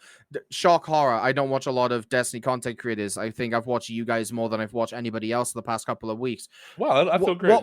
What is on the scout rifle? So the scout rifle can roll with like rapid hit and explosive payload, but it also can get destabilizing rounds, and like it's the same archetype as the Vogue scout rifle, but it hits like super great in terms of so it's like a damage. 140, I think it is in D2. I believe so. It's a void precision frame. Yeah. In the third column, it can roll with perpetual, shoot the loot, rapid hit, no distractions. In the fourth column, explosive load, adagio, golden tricorn, and destabilizing rounds. There's a couple more, some of the newer perks that came out this season. Yeah. But I'm so sorry, Cajun, but you said explosive load, and I can't breathe. Oh, wait. Look, I'm gonna say explosive load is what I was using with what I was Apex Predator last night. Okay. By the way, freaking heads up. Start running bipod. I had an absolute fucking blast with that last night in altar summoning. And reconstruction bipod is sexy. Four rockets back to back rockets. So sexy. Is the trade-off worth it now over it's over 20, something it's 25% versus 44%. Envious Assassin though. So the people that do the number crunching, God bless y'all for doing this. They've been doing the freaking Lord's work in the difference between bait and switch and freaking just on the rocket alone, just on the rocket launcher alone. Okay. Right. That's not taking in rotation and abilities and all that jazz. Yeah. Bait and switch versus bipod is very minimal. It's about 7K difference total damage. Wow. 3K difference on the DPS. Yeah. So that's 7K in favor of bipod, 3K in favor of bait and switch. That's how much of a difference is. So bipod is out damaging bait and switch. Yes. Right. But in DPS terms, it means what you can pump out in a specific amount of time, bait and switch does do better. Now, that's not, like I said, that's not taking into account supers, abilities, as well as rotations that you would do under a normal bait and switch. So it's possible in the hands of a skilled player, bait and switch is still going to outperform and do better than someone using Bipod. But for ease of use for new light players and Bipod returning hands players, down. Yes. bipods hands down. So there's options now for Agreed. players. Yeah. And Apex Predator right now is the king of freaking legendary rockets. At this point, Hothead is not as good as it used to be. No, But you better see me in a Cali farm tomorrow night. But I wanted to say real quick. So Numlocks over the Twitch chat. He said chase weapons should be in high level content, dungeons, raids, and trials. Look at the Witch Queen Forbearance was weapon. So here's the thing. True. I agree with that statement. But at the end of the day, if we're gonna get these really amazing horde modes with the seasonal content, which to be fair, my hot take is this horde mode should have like a standardized version where like it never leaves the game, whether it's hive themed or whatever themed it is. This horde mode, like I think it should be like here's my hot take: bring back Mercury, bring back the Infinite Forest, make it be altars permanently. Like that's all you need to do. Like literally just make Infinite Forest be the new altars after this season, after the new expansion, and just let this form of content stay in the game in the Infinite Forest. And it'd be fine. Like, and then on top of that, every season there's a chase weapon you will get from altars or vexing, whatever the hell you want to call it. And like that's the theme. Because because I've been saying this for the longest, and the biggest problem with seasons is if you give us great content but lack of loot, there's no reason to go into the great content. If you give us great loot and shitty content, people are only gonna go into the shitty content for as long as they have to and never come back. Yeah. Like that's the biggest trade-off. If you give us both, we will stay in the content, we will keep grinding the content, and you will see your player numbers go up. Yeah. That's what Bungie needs to figure out, is giving us good content and good loot, because it is a looter shooter. You need to give us not like busted loot, but loot worth chasing. Hell, I saw a freaking Frostbolt be like, "Oh my god, a strand hand cannon!" But if you look at that strand hand cannon's perk pool, it's garbage. Like if the strand hand cannon would have been packing some heat, not crazy heat, but some heat, it would have been worth the chase. So it's like, it very much is that kind of situation where you need some stuff to chase when it comes to the seasonal content, especially when they give us this top tier horde mode like altars, but there's 4 or 5 guns. Like, and on top of that, the perk pools are pretty non-existent. That's my biggest problem. But here's the thing. How many times has Bungie either nerfed, changed, or reworked a perk that used to be in the freaking meta? And now we look back and we're like, oh shit, this is now freaking better than what we're freaking using, but we don't have access to it anymore, you know? And especially now with crafting, this is why it's one of those points where I would say, no matter even if you hear, you know, I'm going to say this Joe Blow content creator saying that these weapons aren't worth grinding for. To me, it's still worth grinding for because we don't know how the meta is going to change from now to season 23 to final shape, etc. Right. And then later on, we're finding out, oh, the meta shifted with freaking, you know, don't quote me, you know, final shape. Oh, it's machine gun meta. And we're sitting on a freaking machine gun right now. And all of a sudden, the perk pool is looking a little bit bigger, a little bit better. And it's like, shit, we missed out. This is where I would say, even if it doesn't look good, definitely grind the weapons, play the content, get the crafters done, at least get all your red borders. So that way, God forbid, if the meta changes, perks change, whatever, or Bungie decides, hey, we're going to go back to some of these old weapons and add in a couple extra perks. It might just make them. I agree with you. It might make it from old and busted to new hotness. Okay, Men in Black 2. But like, I see what you're saying. But then my brain immediately goes back to, we just talked about the Beyond Light weapons. Beyond Light weapons are still sitting there. Because other than True Vanguard, no one's using high albedo. No one's using that solar auto rifle. And hell, up until Witch Queen weapons, well, not Witch Queen, Last Witch weapons were craftable. Like I think it was Dado or someone who said recently, no one touched Apex Predator before the rework. It was one of the worst weapons in Last Wish. Everybody and their mama wants it, despite Last Wish being one of the longest raids in history. Like everybody wants it now, and it's like there was a point where Data was making videos cleaning out people's vaults, and they're like, "Why do you have an Apex Predator? Get rid of that." Like there's certain. Now, I will agree with crafted weapons. I was the biggest proponent when Lightfall was about to come out that like you need to get your crafted weapons done. You need to get these done now. You don't know when Bungie's gonna give it back to you. Get these crafted weapons like because that was the thing with last season. When everyone was like, "Oh my god, overload trace rifle! We don't have any legendary trace rifles." I was walking around with all three colors, like I was Thanos with the Infinity Gauntlet. You couldn't touch me. I had all of them done. You couldn't tell me nothing. I was walking around with my freaking cannon brace build. I had Monte Carlo in one hand and the Seraph shield trace rifle in the other hand. You couldn't tell me nothing because I put the work in. Hell.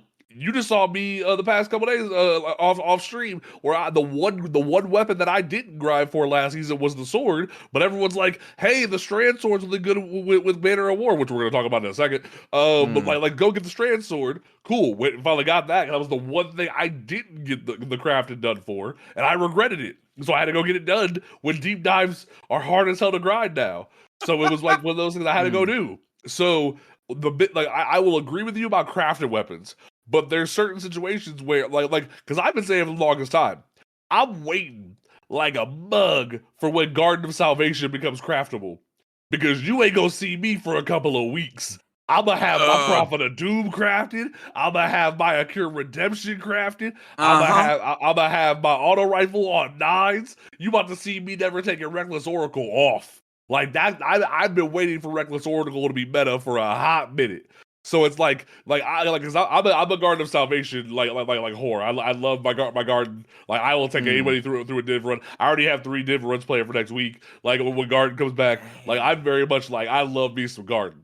So like I'm waiting because I've been saying for the longest time that Prophet of Doom is one step from being more powerful than Matador 64. The only thing that Bungie needs to do is fix that third column of perks, and we're flying to the moon. Because of how, because I've taken Prophet of Doom into PvP and use Slideways opening shot, and it's great, but I would prefer slide shot opening shot or like perpetual motion or threat detector. You reprise that shit. Whoa! Look at the sniper rifle. Everybody hates that sniper rifle, but what if Bungie rolled out and said, "Hey yo, this thing has more gas than the Last Wish sniper rifle," and everyone's like, "We gotta go fight Sanctified Mind. We need the sniper rifle."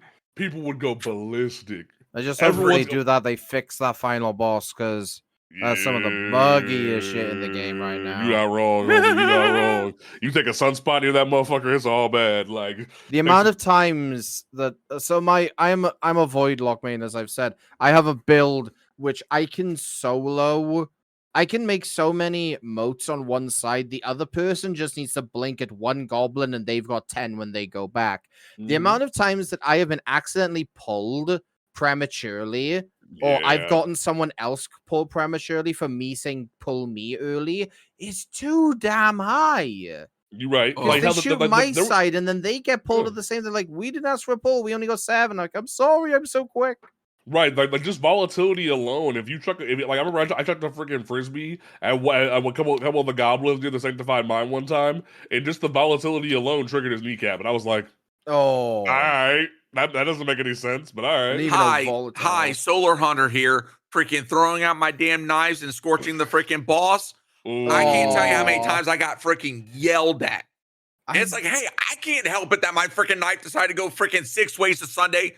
Up the freaking, the status effects. It's like, what the hell? Oh, all the 3.0 stuff, like procs the Sanctified Mind. Damn. Like, but if you throw a stasis turret out near that motherfucker, stasis turret will just shoot at him the whole time, and it will open the portals. See, like, the thing is, I'm a slut for Last Wish. I love Riven, and I will take anyone who asks me. I've never done Riven. I will take you through legit, and I will teach you that entire raid, and I will make you love it. Hate legit Riven. Can't do it.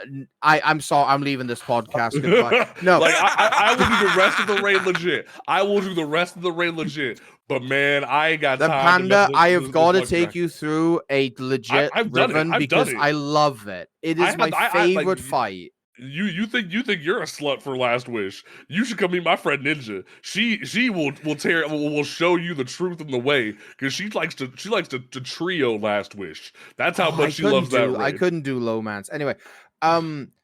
I am a slut for Last Wish. I have and when I go through, I tell the people, okay, no volatile on Riven's Eyes, no strand on Riven's Eyes, no threadlings. I have the list memorized in my head of the things that can proc Riven's But what about Eyes my new now. fire tornado on Riven? Because my new fire tornado goes hard on Riven. We found that out this past week. I need to take a. It's nearly 3 a.m. and I need to take a cold shower after this. I feel dirty.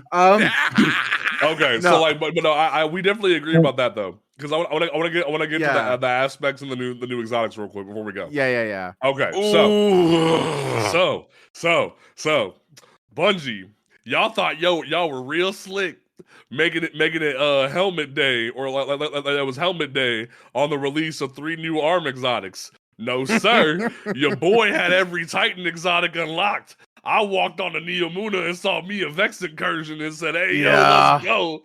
My new pirate. And so I was gonna make I was gonna make a TikTok about this and I didn't. So if you listen to an old TikTok I made like earlier in the year, someone had made a prompt of if you could make a new solar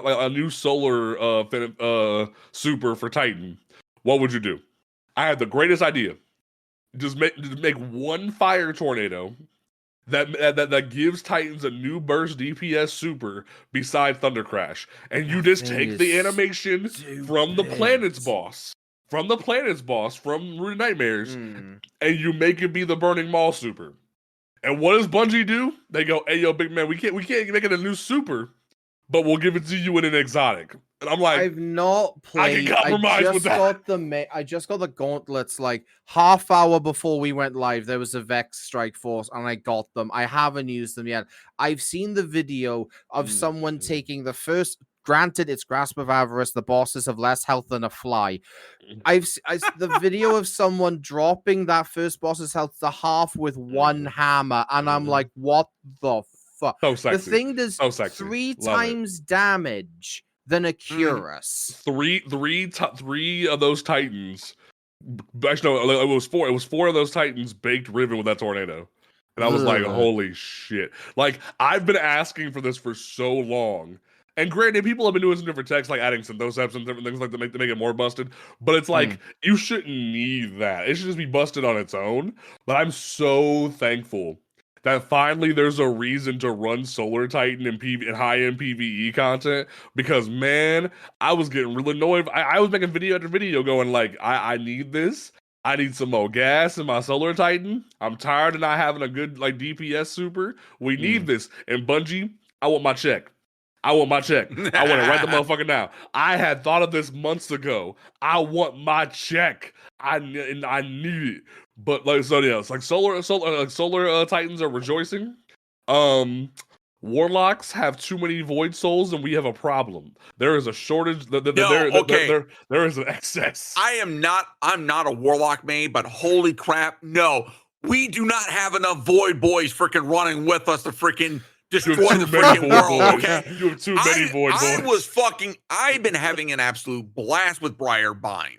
Okay, I was doing that on stream earlier today in freaking Lightblade Nightfall, and yes, I enjoy it. I love it.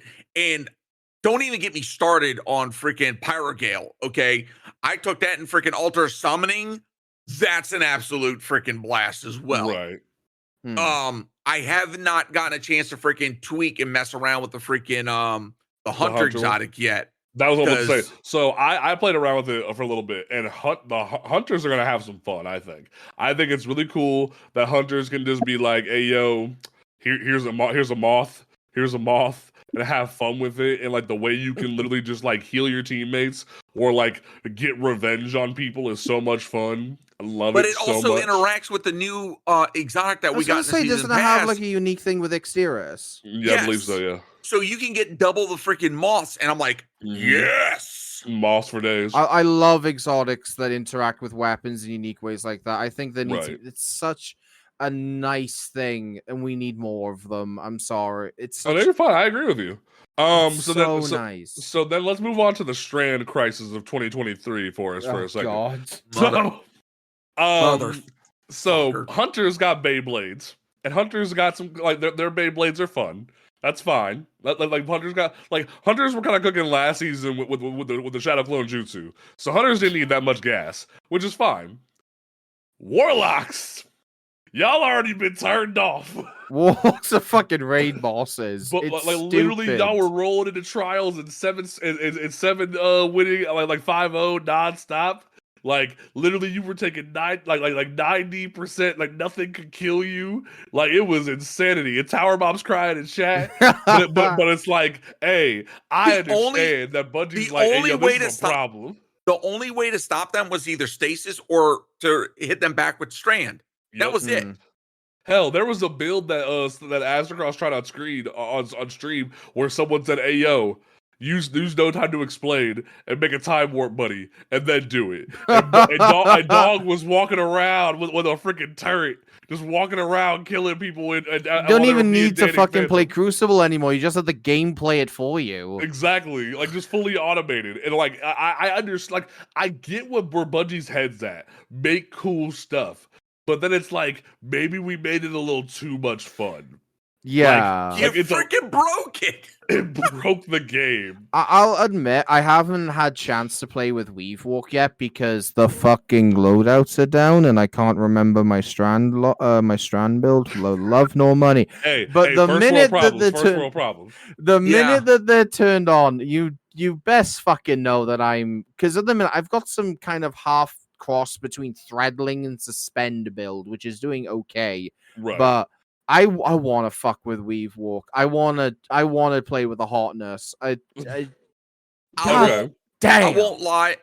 That whole loadout situation has reminded me that have a backup to everything. And FYI, I started rebuilding all my stuff on Dim just so that when we do get the loadouts back in game, I can sit there and say, "Hey, make this an in-game loadout." Right. That's cool. And here's my hot take with that real quick though. For anybody, I saw a lot of new lights the past like week or so complaining about loadouts being down. And here's my thing.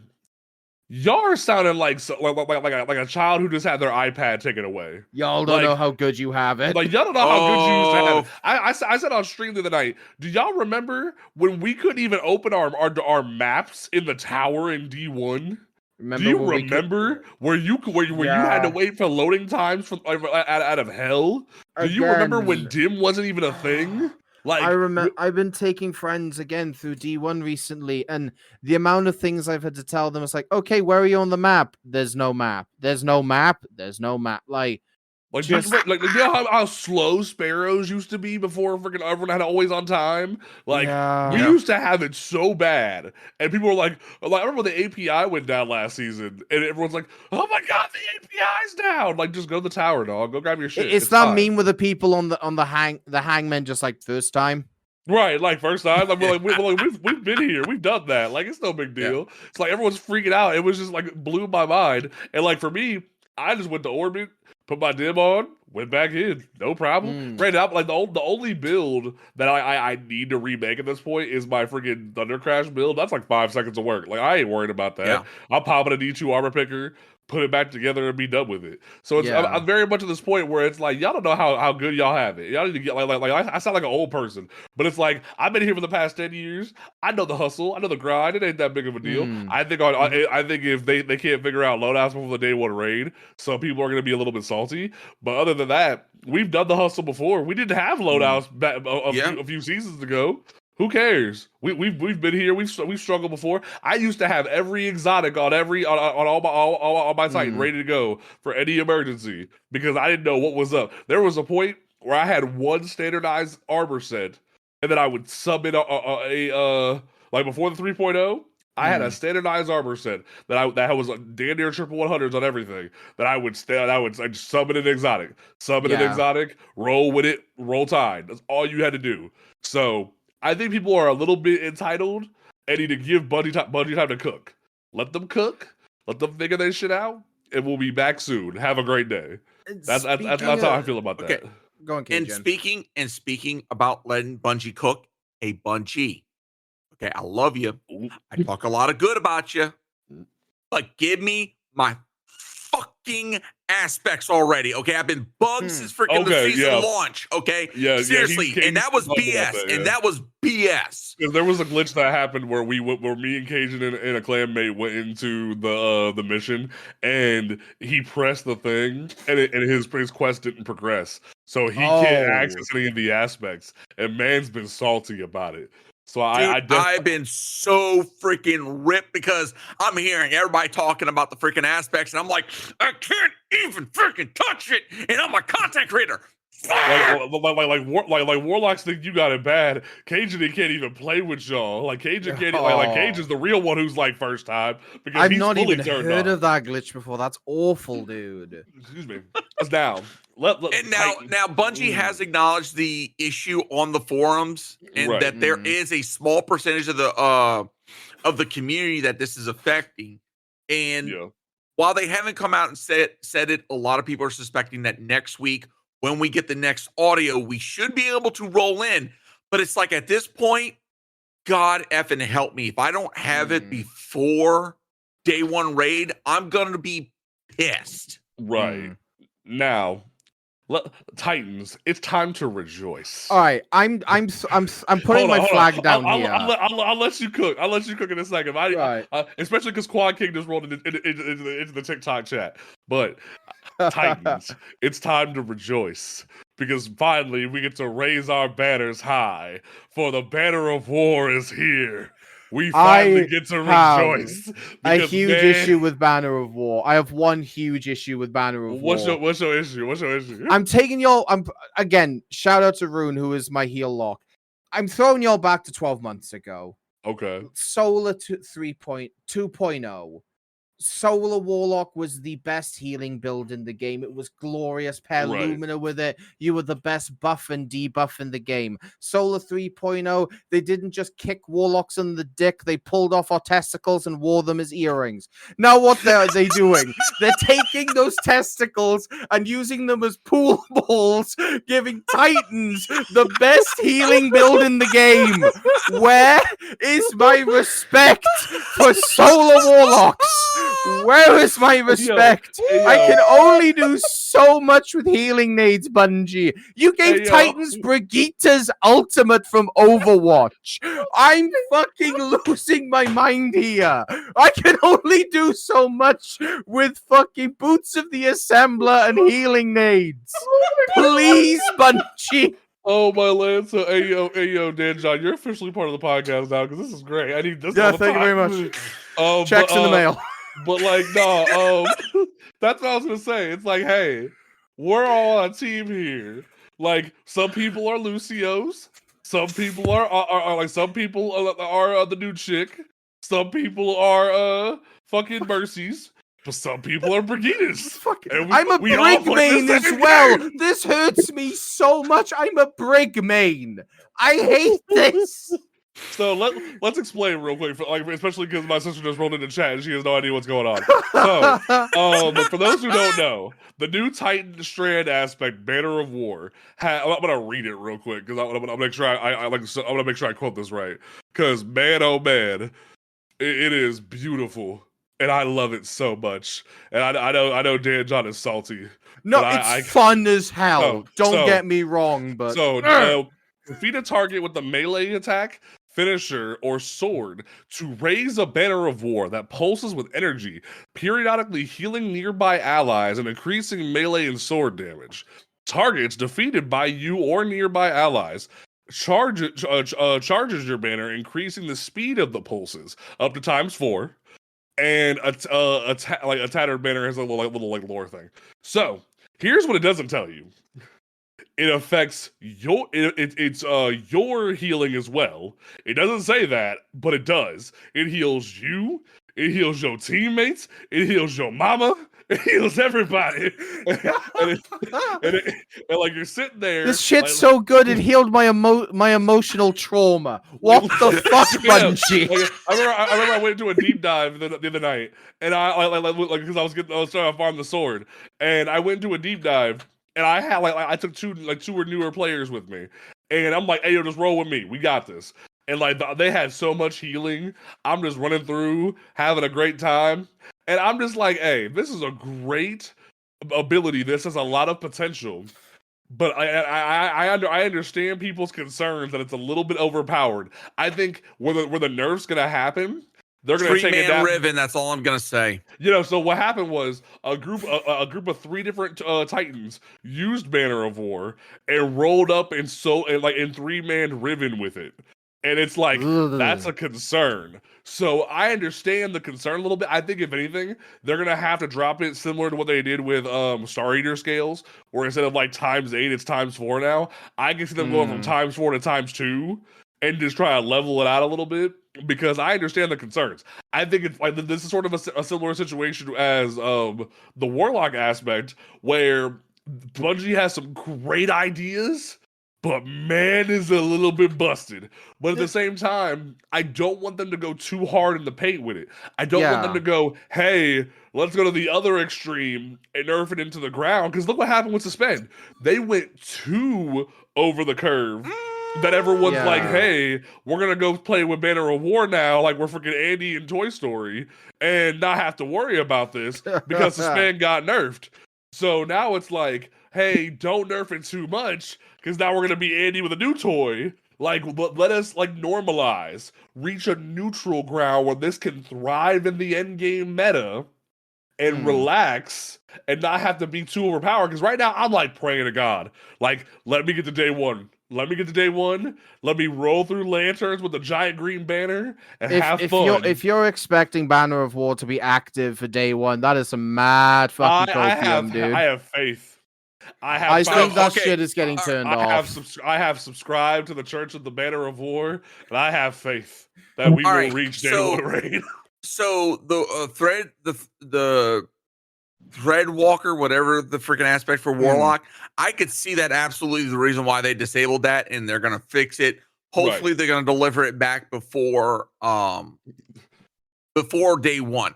Yeah. Right. Now, as far as Banner, I'm expecting them to do an adjustment on Tuesday, and I would not be surprised. I don't see it Tuesday. I feel like it'll be a couple weeks. I feel like it'll be a couple, like, cause like hell, even Blackburn kind of baited Paul Tassi with it on Twitter. He's like, I'm waiting for you to make an article about this. I feel like Blackburn knows it's a little turned up. No. I feel like Blackburn knows. Blackburn is starting to keep a pulse on the freaking community. Yeah. And this is where I'm pretty sure that when they started coming out with the freaking videos and stuff, Blackburn went to his team and said, hey, we might need to get this adjusted. And I mean, that's why we saw the Warlock aspect get freaking disabled. I want to say fairly quickly, especially considering trials. Right. Because right when it happened, a couple people did go flawless with it. Like, it did happen. So I understand the concern with that. So, like I said, I either Tuesday or Thursday, I'm expecting a freaking adjustment. Just let me get to day one. Just let me get to day one. Okay, I'm going to tell you right now, if we get to day one, Crota Raid, with that aspect untouched, guarantee you swords are going to be the meta to go roll through that son of a bitch. And at that point, have at it. Freaking laments all day. I guarantee if Bungie does not touch Banner of War, you will see Saltagrepo and his whole squad on Banner of War. I don't give a I'm surprised. I don't follow certain people who are damage resist elitists in this community. Have they tweeted anything about Banner of War yet? So one thing that I did see is Saltagrepo did speak on a little bit. He said, I don't think the perk is busted. I think the problem still is freaking Woven Mail, because they did nerf Woven Mail a little bit, where it went from it was like 65 to 50, or like 60 something to 55 damage resistance, and he still said that's too high. No, because here's the thing. I think the problem and premise with Banner of War is that you can couple it with Woven Mail. If they came out and said, hey, you can't couple these two things together, or if they said, hey, you have less Woven Mail if you have Banner of War, that would be the compromise. Or if they just lowered Woven Mail more than 55 damage resist, similar to what they did with Resilience, where it's less than that, that would sort of like fix the problem a little bit, which I kind of agree with, because like it does seem kind of busted, because Dado made a whole video where he's even said the opening where it's like, I don't know how to die anymore. And that's a valid like statement. Because I remember when Laura Lee was super busted for a while when it first came out, there was a point where we were doing Kingsfall and Sherpa and Kingsfall. I had to take the helmet off to die. Yeah. Like, what? Like I survived a white mechanic one time because of Laura Lee when it first came out. Like what? When Oryx does the giant explosion, I survived it, and I was like, what? Fucking hell. So like that's what I'm saying. Like I can see Bungie going, hey, we're gonna crank back Woven Mail, but let Banner of War thrive. I can see that. So I think Banner of War it's the thing with Strand is it had no way to keep yourself alive. Agreed. And I don't mean no way to take less damage. Woven Mail out the ass. What I mean is like Void, you have Devour. With Solar, you've got Restoration and Cure, etc. They have their kit is baked into self-survivability and self-replenishment. Mm-hmm. That's not in Arc, that's not in Stasis, that's not in Strand. Arc and Stasis, I could be shown wrong. I don't play them as much. Right. But with Strand, that was the major weakness of Strand, was there was no way to really just self-heal yourself apart from Rift on Warlock. Right. And it's adding that to Strand Titan, which is giving them a huge niche in the endgame space by being this mobile healer. Mm-hmm. And I think it's an important niche to fill. It was the major setback of using Strand, and now that hole has been filled. I'm glad it exists. As much as my rant earlier, yeah, it needs tuning back. Like you said, either reduce it from times 4 to times 3, maybe make it so like, I don't know, with this, like, make it so like they say with this aspect equipped, you can own you and others affected by Woven Mail only have it for 5 seconds, right, or like something like that. I think 5 would be a little too much because it's at 30 right now, and you can replenish it. I think like 20 or 15. No, I mean Woven Mail now down to 5 seconds. Right. Okay, fair enough. It's time and a half. And like I think because I definitely agree with you, because one thing that I had said for a long time that the tank class of Destiny was missing, because that's what Titans are, that the tank class of Destiny. Yeah. The one thing that we were missing was a Reinhardt shield level type thing where we could mobile carry people to victory. Yeah. And like because I said for a long time, hey yo, fuck Ursa Furiosa, let me carry my bubble around. Like, let me be a mobile bubble for a hot minute as like an alternate super. And then they go, here's Banner of War. And I'm like, I'll take it. Like instead of Reinhardt Brigitte, fine, we'll make it work. Like, I enjoyed the concept. I think it's a great way to play into that fantasy.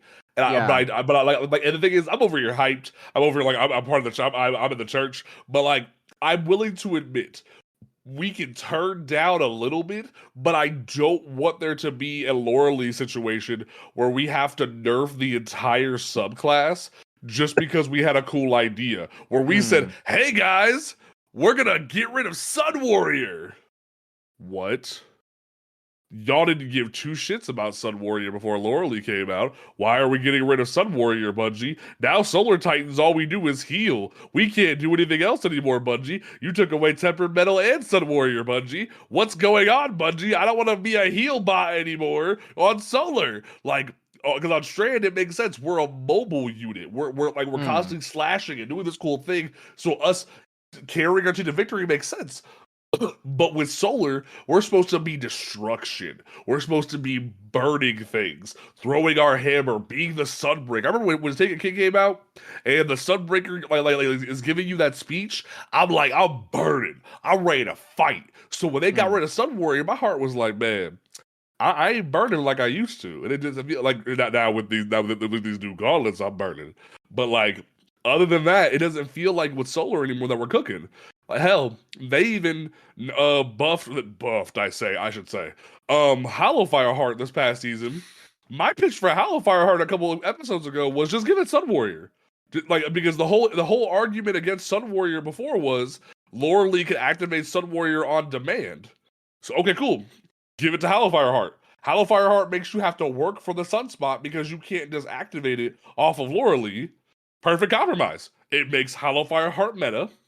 It makes it not be a bad clone of Heart of Most Light, and it lets it thrive. Make it be the Sun Warrior chess piece, and it would make it niche, and make it fun, have a great time.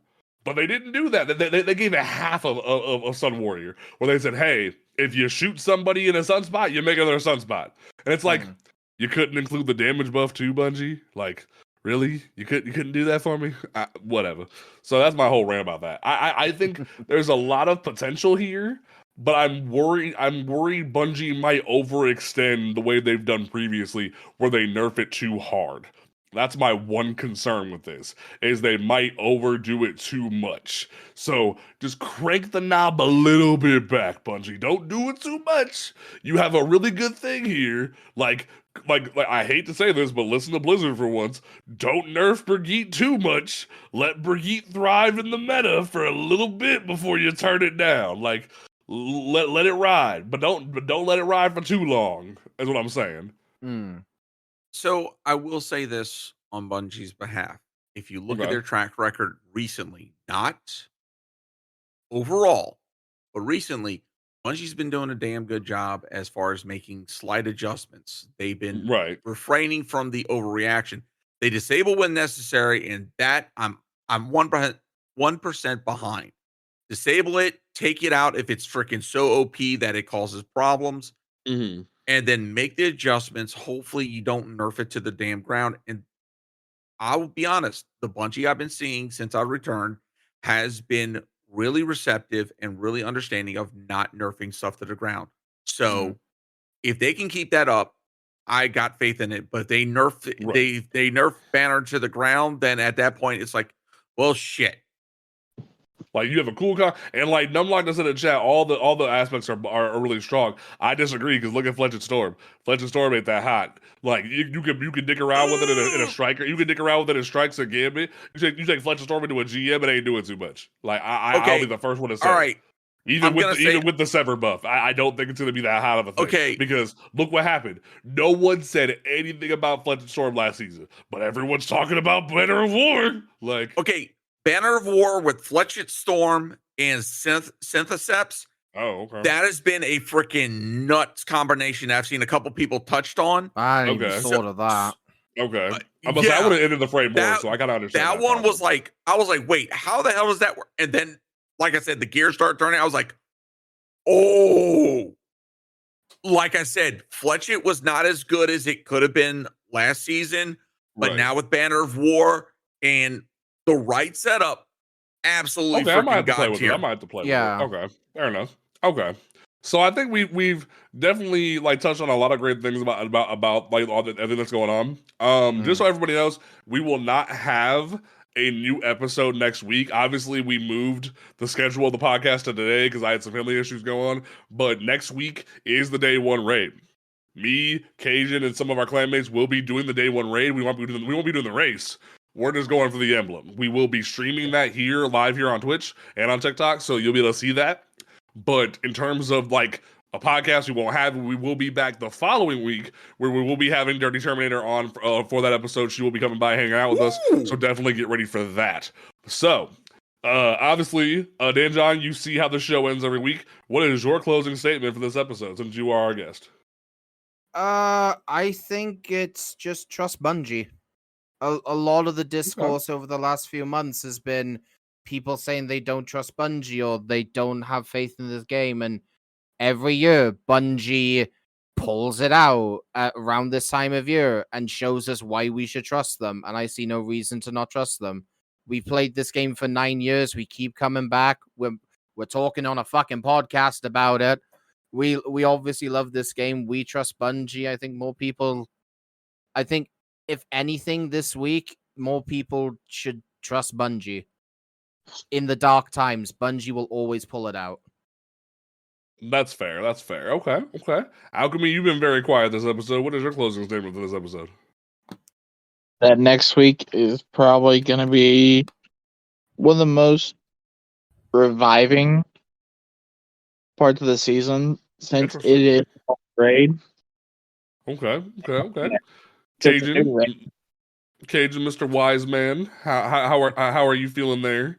What is your closing statement? After the showcase, it definitely reminded me of all of the good times that I've had with the Destiny franchise as a whole, and seeing the things that they're bringing to the table next expansion, and what they're putting in place in the next this season as well as next. It gives me a bit more faith with Bungie. Like I said, it's enough to where it's like, hey, you got me for another year. Right. How Bungie moves on from here, what their plans as far as content and continuing to involve Destiny 2. Because if you missed it in the showcase, they said they're planning to continue Destiny 2 for years. Right. Okay. That's alongside all their other games that they're working on and building. So my faith is right now still with Bungie. Am I going to be critical about them and some of their decisions, but at the same time critical of the community about how they push some of their arguments concerning Bungie and Destiny 2? Absolutely. Yeah.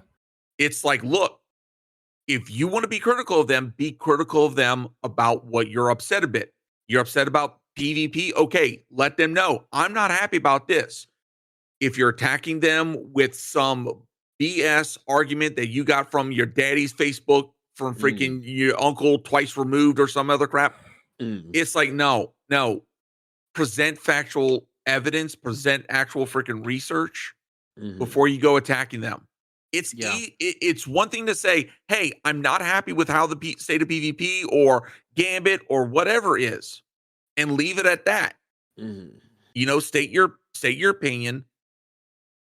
But if you can't back it up with, if you're going to attack them through some other means that's basically misinformation or lies, right, dude, you're destroying your feedback. Fair enough. Yeah. But absolutely, what I will say, Bungie does need to do better about the Gambit situation. The PvP community has its eyeballs locked on you, Bungie, as far as, the state of PvP, especially in the next couple of seasons and into final shape. Right. And then how you react with producing better, more consistent content and how you communicate with the community. Definitely, we're going to be holding you to that letter because we want the communication, but at the same time, community, turn down the knob. Exactly. Turn down the salt. Right. Okay. Give Bungie a chance. And if you don't want to give them a chance, bye. Exactly. Yeah. So for mine, for my closing statement, I definitely want to echo what Cajun is saying, because if you look at the two best interactions I've seen have a dev with a member of the community happen this past 2 weeks, where you saw Grenadier Jake from the PvP community holler at Joe Blackbird, and Joe Blackburn have a nice civil conversation. Granted, it came off tone deaf to some people, but at the same time, it was still a conversation that was greatly had and was appreciated by the community, that he spoke to us. It was healthy. It was respectful. Yep. They did it right. Then you have Evan F. Evan F went up and was like, hey, are we going to see the continuation of Reprise stuff come back, especially with Final Shape coming out? Will we still see more Reprise content come back to the game? And Joe Blackburn gave sort of like a very wordy explanation, but it was still respectful and greatly well done. We will see Bungie do great things. We will see Bungie respond in a healthy way, but we have to give them a chance. We have to actually meet them at the halfway point and be like, hey, we're not happy, but at the same time, we understand the frustration. So that's sort of what we need to do, is start coming at it in the best way possible. And I think those two examples are a great way of showing, hey, there is potential here. Let's build to something. So just give them some time. Let them cook a little bit, but also, Bungie, while you're cooking, still pay attention. That's the biggest thing. Still pay attention while you're cooking. Don't let your stuff burn. Let people know that you hear them, because otherwise it's going to be a bad vibe for everybody. And that's where I want to leave that. So we will be back in 2 weeks. We'll have a brand new episode for you folks. However, one more thing. On Friday, the day of the raid, right as we are going live, we will be dropping our brand new merch drop. Because one thing we want to do, whenever there's a new raid or a reprise raid or a big event coming up, we want to make sure that we have brand new merch to signify that. We just want to miss Solstice because we were busy, we didn't have time, but we want to make sure that we continue that tradition of having a brand new design for that content coming up. We're working with a brand new artist, we're having some great things come out, and we will have a Craig the Dread Crota merch drop. So make sure that you get ready for it. I already saw the sketches, it looks great. I'm hyped. So make sure you have shop.cosmodromeradio.com pulled up for when the raid goes live, because we will premiere that there and it will be amazing. So get ready for that, folks. We appreciate you being here. We will be back brand new next week. The recorded version of the podcast will be available tomorrow, so make sure that you tune in for that. If you couldn't stay for everything, the recorded version will be available elsewhere, and we will catch you next time and catch you Starside. Peace out. Eddie, y'all. Bye.